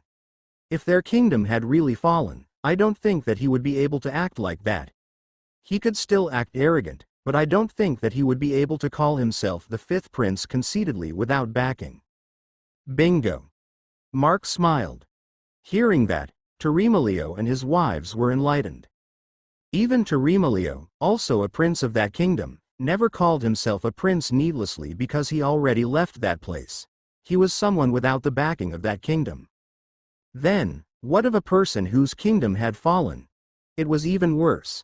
How could they act as an important person when they had nothing else left? The only thing that could resort to that was either the person was nightmarishly dumb arrogant or someone who did not know how to act their role. However, duendas were smart but also simple-minded. Not only the duendas but many spirit races were the same due to lack of experience and knowledge. Even the dumbest royal would not dare flaunt their non-existent position, especially if they needed help. The best example of this was Buhawi and Benaya. They were the king and queen of the Sylphs, whose kingdom had fallen. Although they were still called king and queen by the Sylphs, their position was just representatives of their race now. They did not behave arrogantly, considering that they were only seeking shelter at this point. But Tyrio, it was the exact opposite. His claims and actions were too contradicting. So, what is your answer? Mark asked Terimelio. Do you want to save your mother or not? Torimelio's eyes lit up.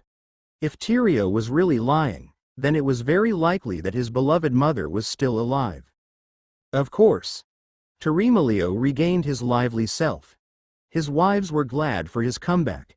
They were also happy to come along and help. But then, Mark dropped a bomb, making them all frozen. By the way, prepare as if we are going to war. You all better think that the kingdom of black duendes is now a lair of demons. They looked at Mark, asking for an explanation. Why are you all looking at me like that? Remember where demons came from, right? I don't think that there is any passage nearby for them to use, so how can they amass an army like that and plan an ambush? They likely managed to secure a place to stay nearby. Considering the clues we had, there is only one place, right? And of course, with Tyrio being the clue, there was only one place the demons could gather. All right, we will prepare, Torimelio said with a resolute expression. He did not care about demons or anything. He just wanted to save his mother at this point. Good expression. Mark complimented Torimelio. I just wish that someone else could show that kind of resoluteness and decide to fix his problems.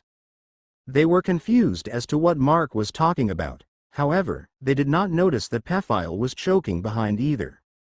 Asterisk asterisk asterisk, and there, they started to prepare. Following Mark's instructions, they would leave the moment the sun rises tomorrow. The interrogation of Tyrio also resulted in the same conclusion that Mark's group had.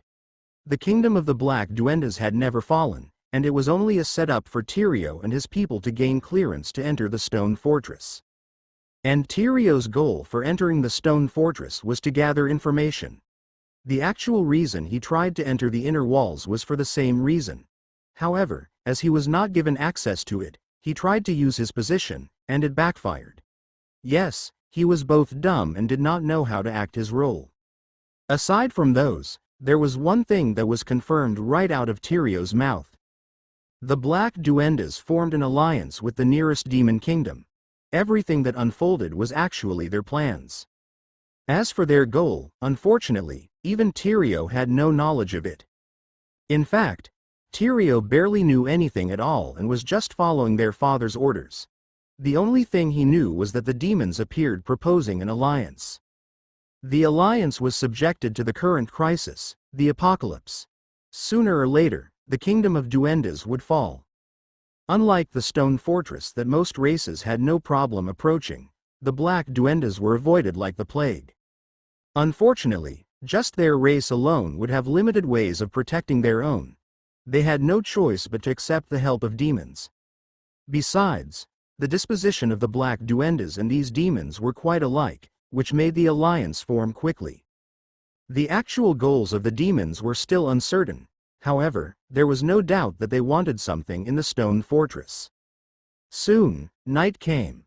Everyone was resting while the lookouts and warriors kept protecting the now vulnerable fortress. At this moment, someone appeared in the dungeons of the stone fortress. Not long after, another two figures appeared. So, you actually noticed. One of the newcomers said to the first person. He was no other than the king of the stone fortress. I don't think that it's a surprise anymore, the other person said. The person was Diwata Danaya. And the first one to appear replied, I just wanted to investigate a bit, but it seems like you two noticed me. He was no other than Mark. While most people were unaware of the demon's goals, these three people had some clues. And the clue was one thing that this place had and the others did not. It was the legend and the reason why this fortress was built in the first place. Day AAA Dungeons, Stone Fortress, Spirit Dimension. According to the legend that was the origin of this fortress, a demon clad in flames attacked. It forced the ancestors to build this place to hold out until a Diwata came and banished the demon. Although the story was passed down, it was but the skeleton of what actually happened. A demon that strong could not get banished that easily. For a Diwata to be able to do that, an intense battle between good and evil would unfold. Only when the demon lost its fighting intent or had been injured to be incapable of continuing to fight was when it would retreat or get banished away. Besides, There was also the possibility that the story was not true all along. As the legend of the past was being handed to the future, a lot of details would get distorted. Things within the story would change, whether it be unintentional or intentional. Did the Dewata really banish the demon? Or was it killed in the first place? If it was not banished or killed, it could be sealed too, was it not? The possibilities were a lot, considering that there was no one alive to tell that tale anymore. Following the clues, Mark found himself at the dungeons, waiting for the other two that was also looking for answers, Hiramano and Dewata Denaya. So, you two knew nothing about this either, right? Mark asked the two as they crossed the long hallway of lined-up cages. Yes, unfortunately, Hiramano replied. I might be the current king, but not everything of the past was handed down for future generations. Why are you two here, then? Mark asked another question. Is it not the same as you? Dewata Denaya answered. For generations, demons did not attack this fortress. There is no reason for them to do so. But now, an attack came out of nowhere, even utilizing the aid of the Black Duendes. Hiramano agreed with what the Dewata said. This attack definitely came out of nowhere. And now, their clues led them up to this dungeon, like Mark. But why this dungeon? Mark asked. Actually, the reason he came to this place was purely based on his otaku instincts. It was a trope for something to be sealed within the depths of dungeons in either anime or novels. There was also a dungeon in this fortress. It was very likely that what he was looking for was here. Furthermore, when the first time he entered this place, he already noticed the change of atmosphere on every floor of the dungeon. Although it could be attributed to what kind of creatures were imprisoned on that floor, it was still a bit odd that the pressure and atmosphere could get heavier the lower floor they entered. You were already here. I don't think that it is bad to hide this from you anymore. Hiramano took a deep breath. No one had ever entered the lowest floor of this dungeon. Even I, the current king, never stepped there.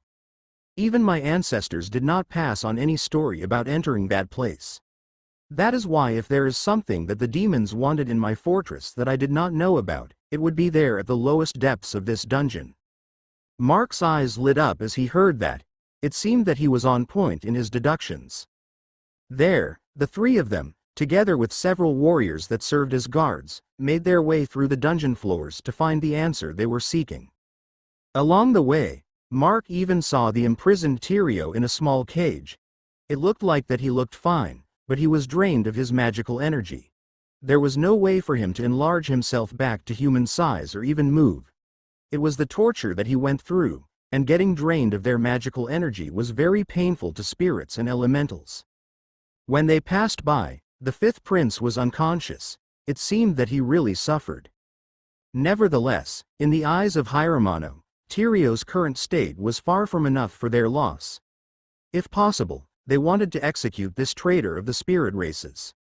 From the first floor to the second to the third, they continued to travel to the lower floors. Along the way, Mark would look around to see what kinds of creatures he would see on the floors that he had not entered before. And to say, after the fourth floor, the creatures were already sinister. Fewer cells were occupied, but each one that had imprisoned a strong creature. There was a variety of them from spirits, elementals, cryptids, and even demons. Each of them seemed to have the strength just a bit below than Dewata Denaya. And if it came to a fight, the Dewata that lacked fighting prowess would definitely lose. Apparently, these criminals took a lot of sacrifices to subdue. They were those beings that terrorized people in their time. Yes, in their time. Some of these creatures were imprisoned here for hundreds of years. Some were even more than several millenniums after this fortress was built. Fortunately, after being imprisoned for too long, most of these creatures had already lost their powers and will to fight. However, their sins were too heavy for them to be let go. A lot of them had sentences that spanned their whole lifespan.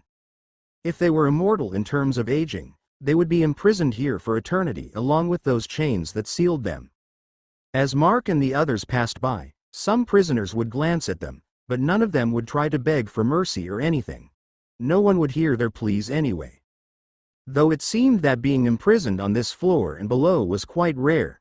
The last one that was sealed here was about 200 years ago, and it was in the time speed that the spirit dimension had.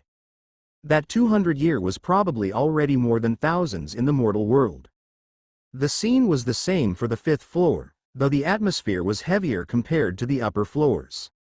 Arriving on the 6th floor of the dungeons, the creepiness and the pressure in the surroundings took a sudden change. This place reeked of death. Mark could not help but say. "It's no surprise. Look," Hiramano said as he pointed at the cells on this floor. It was not like the ones on the upper floors that were separated with metal bars and seals.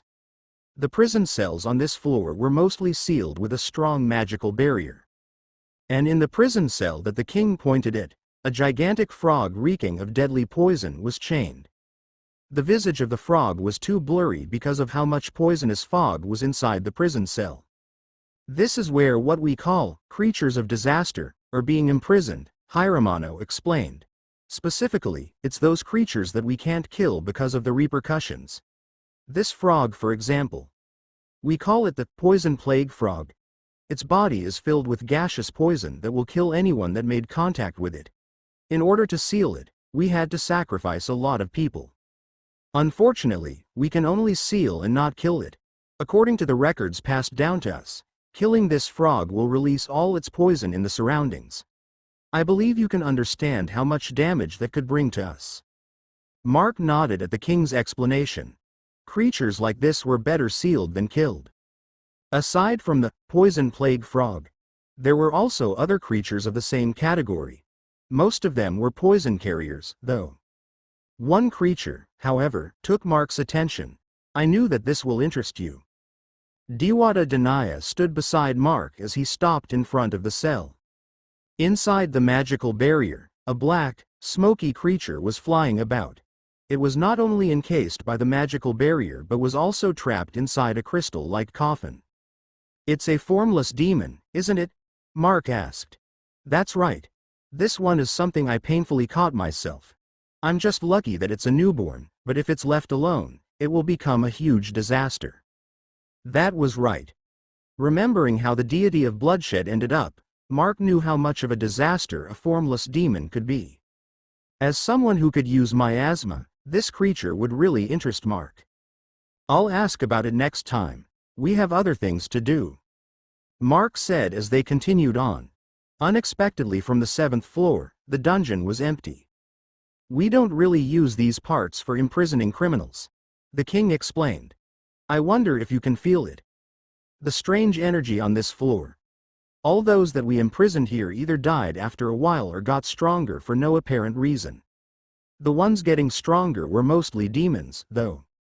And that was where it was getting suspicious. Why could demons get stronger while being kept in these parts of the dungeon?" They continued on and went further, lower into the dungeons. On the 8th floor, however, the guards could not keep up with Mark, Hiramano, and Diwata Danaya. The pressure in these parts was far heavier than the floors above. Only those with enough strength would be able to continue on. The guards were reluctant, but they had no choice to obey when their king told them to wait. Traveling 2 more empty floors with the pressure getting heavier and heavier, the demonic aura also became thicker and thicker. And soon, they stood in front of an ancient door that was locked with strong magic. This kind of magic, however, could not be any familiar to anyone. "So, this is the place. It's similar to your magical energy," Mark said, looking at Diwata Danaya. "It is very likely that this lock is made by another Diwata. It is far stronger than I have." Diwata Danaya replied before looking at Hiramano, who was already struggling. "Hiramano, I think that it is better for you to return." "I wish I could," Diwata Danaya, Hiramano replied. "But as the king of this place, I needed to know what was happening here." Mark commended the king's persistence. He was a king who worried for his kingdom. "In any case, the 2 of you can't open this door, right?" Mark asked with a shrug. The 2 could not reply to that. No one was really able to open this place since the start. "Oh well, I'll try to open it, but is it fine to destroy this magical lock?" Mark said. knocking on the door that actually bounced his fist away. In most circumstances, breaking seals like this was the most dangerous thing to do. That question made Dewata hesitate. Hiramano was the same. The two of them wanted to know what was behind this locked door, but it might also be a threat once it was opened. But without a doubt, the demonic aura was coming from behind the door. I wonder if there's anyone alive inside, Hiramano said. If there is, we should drop this idea and return. Return after going all this way? Mark could not help but question if there was something wrong with this guy's head. Well, if you worry about something living inside, there's none. Mark replied. Dewata took a long pause with her eyes closed. It seemed that she was weighing the situation. Please, open it. The Dewata finally decided. We needed to know the threats we are facing right now, and this might be one of those threats. Mark smiled as he took his stance. With his two palms facing the magical lock and the magically sealed door, miasma surged out of his hands. Crash. Both Hiramano and Dewata could not help but retreat as the miasma and the door made contact with each other. The two opposing forces caused the whole place to vibrate. However, miasma was superior. With a loud crash, the seal was destroyed, and the door lost its magic. They thought that they could open the door at this moment. Whose impertinence hath broken mine own seal? An angry ethereal cry of a woman echoed in their minds. Day AAPM 10th floor, Dungeons, Stone Fortress, Eastern Mountains, Spirit Dimension. Mark stared at the door with a frown while both Dewata and King Hiramano took a step back in a defensive stance. No one had expected this to happen at all. Especially the latter two. They had seen this place before, and no voice had spoken to them even once. Was there someone alive on the other side of the door? Both Dewata and Hiramano could not help but look at Mark. After all, it was him that said that he could not detect any sign of life on the other side of the door. But then, as they looked at Mark, he had an odd expression on his face. Of course, Mark would feel odd. He could hear the voice and understand it. However, Mark was aware that it was spoken in a language that Mark did not know at all. Furthermore, he was not lying when he said that he could not detect anything alive behind the door. The angry voice itself was ethereal, indicating that whatever it was that the voice was coming from was not something living. This feeling. Mark murmured as his eyes lit up. Suddenly some memories from the cultivator elder that he absorbed resurfaced. I see, now, he said with a smile. Without hesitation, he pushed the large, heavy door. It was too heavy that he even enhanced his strength, making the veins in his body glow red. Insolence. The voice roared in anger. Mark did not only ignore the voice but dared to open the door without care. A strong gust of wind blew inside the enclosed hall. The sudden gust made Dewata and Hiramano shield themselves. Mark still ignored it as he forced the door open. Bam! The doors banged loud as it was fully opened. Behind the door was a vast hall filled with dark mist. It was kind of hard to see what was inside without entering. Along with the doors opening, the thick demonic aura was also released to the surroundings. Thou! The voice roared once more, both speechless and furious as to what Mark had done. At the same time, it had a little pint of fear. And as Mark clapped his hands for a job done, he finally decided to answer the voice. You don't have to be furious. An imprint like you can't do anything aside from threats anyway.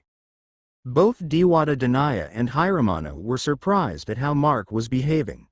The two could feel the heavy pressure from that voice alone. Unexpectedly, the voice went silent in an awkward manner. This can't be just happening. The voice echoed once more. This time, it lacked the ferociousness that it had before. How didst a demon like thee reach this place? And there, with a bright light, a ghostly silhouette of a woman appeared in front of them. She had greenish-black hair, crystal blue eyes with a face akin to a goddess. Her body was garbed with a white flowery dress and a crown of magical flowers. On her left hand, she held a 2-meter-tall staff made of winding wood adorned with a baseball-sized green crystal at its tip. Seeing that ghostly apparition, Diwata Danaya and Hiramano were shocked to their cores. Without any other words, the two fell to their knees and respectfully bowed to that beautiful figure. Diwata Lualhati, we had been graced by your presence. Please pardon our impertinence as we were unaware. Diwata Danaya voiced out towards the figure in utmost respect. Hearing those words, however, the figure showed a sad expression. A young Diwata and a descendant of the brave Duendes standeth up. As this demon hadst hath said, I'm nothing but an imprint unworthy of such worship. The figure then started to walk towards the two. I'm depressed to saith, but the real Lualhati hadst longeth been gone from this world. Dewatas might be long-lived, but they would never live forever. Still, despite that truth, Diwata Danaya and Hiramano did not dare raise their heads. Without any choice, the ghostly figure approached the two and helped them up, making them unable to resist. Mark watched that scene unfold from the sidelines. It was a bit unexpected, though, that the imprint of that being called Diwata Lualhati could actually interact with the physical world. This just meant that Diwata Lualhati was a very strong being that was likely at the level of a deity nearing godhood. Furthermore, it was more than the usual imprint. It seemed to be sentient on its own. Diwata Danaya and Hiramano were now standing. However, both of them did not dare raise their head and look straight at the imprint of Diwata Lualhati. And there, the imprint of the great Diwata from this fortress legend posed a question to the two. Please bid me the reason. Why hadst thee hath brought this demon to this forbidden place? Along with that question, Diwata Lualhati glared at Mark. Her personality seemed to be an amicable person. However, it looked like that she had unusual prejudice towards demons. With Mark being treated as an enemy, Diwata Danaya and Hiramano felt complicated. As such, they had no choice but to explain the current circumstances, not only about the demons but also the apocalypse. Learning about the circumstances, the imprint of Diwata Lualhati was thoroughly troubled. Even so, she still looked at Mark the same way. It hadst been thousands of years. The truth shouldst hadst been buried along with the fabricated lore. Why? Just why wouldst this befall at this time yond the world wast in crisis? The imprint was in a dilemma.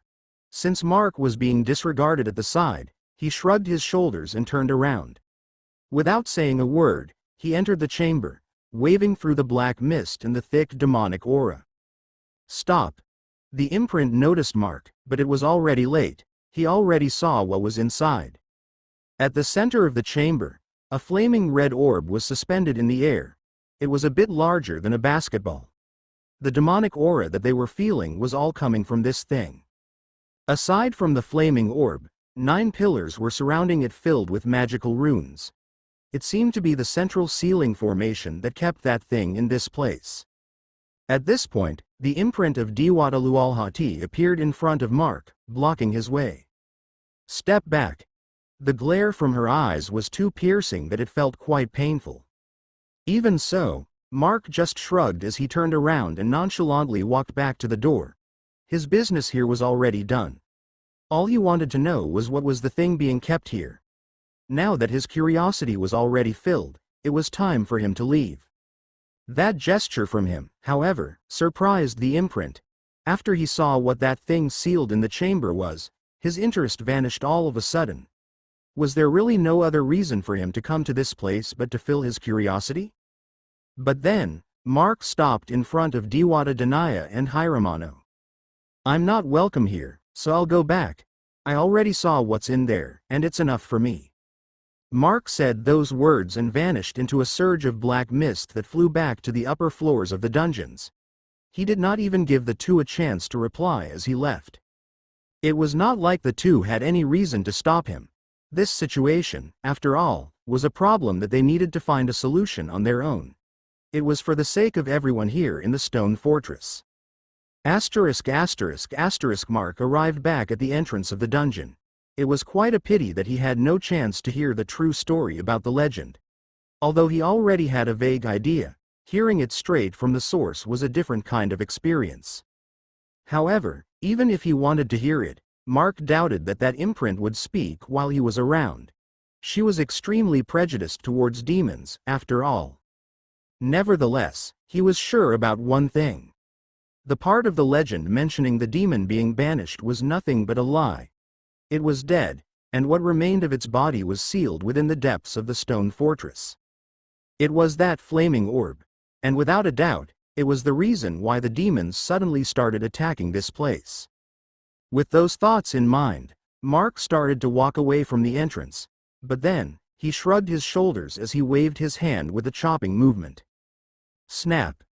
The sound of a hand hitting a bone was heard, and a figure that lost balance appeared beside Mark out of nowhere. It all unfolded in the eyes of the guards hidden outside the dungeon. And of course, despite being trained soldiers, they were surprised by this event. Mark then looked at the slim-bodied man that fell beside him. He had 2 short horns on his forehead, dark skin, and black hair. It was, without a doubt, a demon. "You guys can hear me, right?" Mark suddenly spoke, facing the guards that were supposed to be hidden. "Imprison this guy and tell your king that some demons already snuck inside the fortress when he comes out." After saying that, Mark bent down on the unconscious demon and took the pair of daggers strapped on his waist before leaving. The duendes that appeared to apprehend the demon looked at Mark's back, both amazed and looking strange. After all, not only Mark captured an intruder without effort but also stole the demon's weapons without care. If the unconscious person was not a demon and there were no witnesses, it would be hard to pinpoint who was the real criminal here. But then, an uproar within the stone fortress started. Several demons were found either unconscious or dead within the premises of the fortress. The guards of the fortress were alerted to this fact. They immediately went to capture the unconscious demons and cleaned up the remains of the dead ones. Even so, the fortress being infiltrated by this number of demons alarmed everyone that came to know about it while yapping rumors about the mysterious person that captured them all. No one knew it, after all, aside from the guards that were present outside the dungeon. Morning soon came with the uproar not calming down. Warriors of the races could be seen running here and there searching for any suspicious individuals. Demons were already captured, and everyone knew that they managed to infiltrate the fortress. Without a doubt, they needed to bolster their security. Mark's group did not care about this, anyway. They were currently busy doing their last-minute preparations before they left. And of course, Mark was visited by Dewata Danaya and the king. They came to personally thank Mark for apprehending the intruders. They had no idea that the demons had already snuck into the fortress this early. It seems like they started to prepare countermeasures for this. Unfortunately, the two did not mention anything about what happened in the depths of the dungeon. It seemed that they were strictly forbidden to say anything about it outside. Concerning that, Mark did not ask anything either.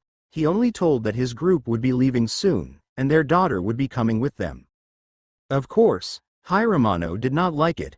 However, there was no point in shackling his daughter either, and could only consent to it with a heavy heart. But of course, they would not let her go without receiving sermons about safety and stuff. In the end, Felinia had to meet her parents before departing and returned looking tired. It seemed like the usually good wife also had her bad side towards her strict parents. That morning, the people of the stone fortress bid farewell as the black dragon flew away with Mark's group on its back.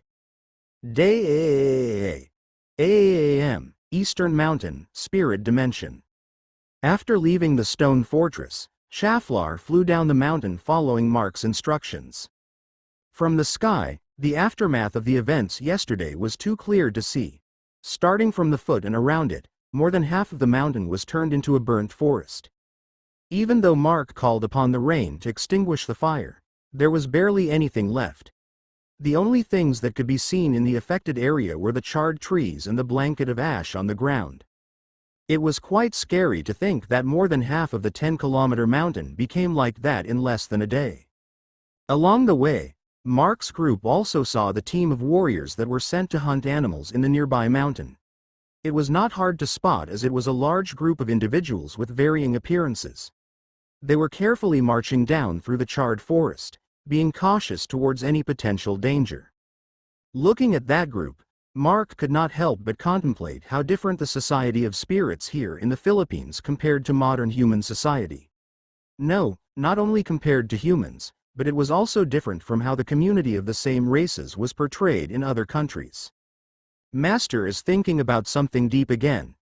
Amahan's voice entered Mark's ear, and of course, it would. As usual, she was sitting on his shoulder. It's not really deep, you know that. Mark gently knocked on Amahan's forehead with this finger. I'm just thinking how the spirit races looked barbaric compared to humans in other countries. That was right. Even the conduct of individuals in the higher class was not refined at all. The Dewatas, the royals, the representatives of the races, and even Bathala, all of them behaved the way they wanted, not keeping up any pretenses. Just like how that imprint did not keep up face and blatantly showed her hate towards him, who was a demon. Holding onto her forehead with both hands, Amihan was confused. But, isn't it just the same as humans in Master's country in the past? Now that you said it, Mark realized the part that passed his mind. The societal structure that the spirit races had reflected the same of ancient Filipinos. Or at least, how they were portrayed by modern people. That's true, huh? Mark shrugged. I totally forgot. Well, it was not that Mark forgot. He was suppressing some memories in his mind that had some connection with the deity of bloodshed. After all, most of it was unpleasant. However, since it all happened in that same era of ancient Filipinos, it just got suppressed together. While talking about that topic, they reached the foot of the mountain where Mark ordered Shaflar to continue traveling on land. They were traveling towards enemy territory. Even if they wanted to arrive as soon as possible, they could not risk getting found by them too early. Besides, even if it was not the demons, the infected would definitely see them if they continued to fly along the way. Although they could not guarantee that the large-bodied Shaflar would not be seen, the gigantic trees of the spirit dimension would hide them while traveling on land. They continued moving south through the forest, and sure enough, it was not a pleasant experience. Because they were hiding as much as possible, they had away from trails through the forest. Due to that, the path they were taking was too uneven. Not only trees but overgrown bushes and grass that was taller than a human blocked most of the way. It was more or less a fantasy world, after all. Even in the mortal world, places untouched by human civilization also looked the same. Well, in the least, Earth did not have mushrooms as tall as trees and trees that moved every time a living creature passed by. Papa, look! Miracle called out, pointing at a huge tree that was riddled with small glittering stones. It looked beautiful, and that was why the little girl looked amazed. Just look and never approach one, all right? Mark said, patting Miracle's head. Why? That's a monster, it might eat you alive. Mark replied with exaggerated gestures. Ooh. Miracle's amazed reply made Mark sigh. Don't even bother doing that, your children are abnormal. Pephile remarked from the back. Everyone knew that Mark was trying to scare Miracle on purpose, but it would not work. Although the little girls were obedient children, these kinds of things would not affect them. The children are the same as their parents, that's what people say. Amihan added, and none of them could refute it. Looking at the girls and Mark, no one would be able to refute it. May was the same too. Although she was still afraid of contact with the opposite gender aside from Mark. Traveling with a family of fearless demons was a different experience itself for everyone. It was also the reason everyone here was able to sit down on Shaflar's back with ease. The journey south became more or less sightseeing. In fact, it was the first time for the humans in Mark's group to actually enter a forest here in the spirit dimension. During the first time that they entered this dimension, what they traveled through was a dead forest that barely had anything. The forest around the eastern Moden could not even be counted as they only passed through the trail that people mostly used. And now, they were able to see sceneries that they had never seen in reality. Of course, it was not all fun and games. Slash, green blood splattered on the ground as May slashed the monster in front of her. With a wave of her gun sword, she rushed towards another enemy. On the other hand, the little girls also had their share of blood rush. Bam! Miracle's opponent flew towards the trunk of a large tree with the echo of its cracked carapace. To the side, Abigail could be seen jumping on her invisible barriers as she dealt with 3 enemies at the same time. Monitoring the safety of the 2 was Iola. She was keeping watch on her little sisters to make sure that they would not be harmed. The rest of the group also had their opponents. Although they could not contend with May or the little girls, they were able to take down enemies as a group. And lastly, Mark, who was committing slaughter on the nest of the enemies, leaving carcasses at every step. What were their enemies? It was gigantic crab spiders. The smallest was about the size of a dog, while the largest that Mark was currently facing was as large as a 2-story house. Tisk. There's too many of these pests. Mark grumbled in annoyance. How many had they killed already? Around Mark, there were already about 100 decapitates bodies of spiders. However, there was still a lot of them appearing to surround him. Mark's group did not intend to fight these enemies. However, after they killed the one that tried to ambush them, more and more appeared. It seemed that these giant spiders had some mechanics on searching someone that killed their kind. It would be troublesome if these insects tried to chase after them while they continued their journey and decided to end this predicament at once. Bam! A loud sound echoed as the Spider Queen's foot hit the ground where Mark stood just now. Mark glared at the spiders as he avoided the attacks that rained on him. Ignis! Mark shouted as Ignis flew towards the face of the Spider Queen. Splat! Ruar! The giant spider roared in pain as one of its eyes were pierced and burned by Ignis.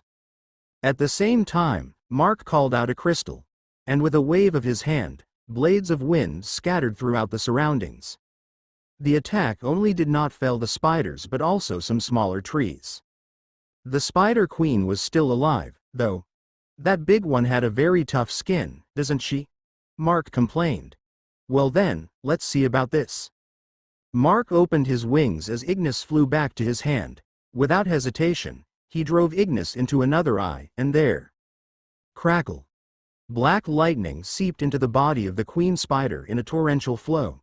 No matter how big it was, once its brain was fried, it would fall. And as expected, the queen spider's stance crumbled as its large armored body fell to the ground. At this moment, the remaining spiders froze. It did not take long, and all of them ran towards different directions like panicking people. With the battle ending, everyone gathered inside the nest littered with dead bodies. Everyone all right? Mark asked, and fortunately, aside from being splattered with green blood, no one was injured. Seriously, you're a family of monsters. Pephile remarked once more. Their group could barely handle several spiders at a time, but Mark's family was already on a rampage. Aren't you glad, though? Mark retorted, making Pephile speechless. It was not wrong, though. These spiders were already more than enough to slaughter a whole tribe of experienced fighters. If Mark and his family were not here, the outcome would be different. Isn't this? Suddenly, Teremalio's surprised voice was heard. Is something wrong? Felinia asked. When we got attacked earlier, I thought that the spiders looked familiar, now I remember. Teremalio's words took everyone's attention. If I remember correctly, these spiders live in a cave near our kingdom back when I was still there. It's strange that we found a nest on the way. We are still far away. His words made everyone feel strange. In any case, we should leave this place already. The ruckus we made might get the attention of anyone around here. Mark suggested. It was the best move to avoid more complications. And there, the bloody scene was left without any witness to tell what happened. Unknown to Mark's group, several hours after they left, *******2 figures appeared in the nest of the spiders.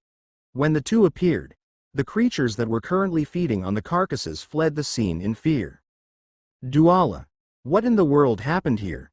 One of the figures exclaimed, looking at the bloodbath in front of him. Why are you asking me? I only urged you to rush here because my connection with my tamed pet got disconnected. To think that she died. The second figure, Duala, replied with a heavy voice. He then approached the dead Spider Queen, caressing its head gently. If I knew that this would happen, I would not have followed that Dreger's orders.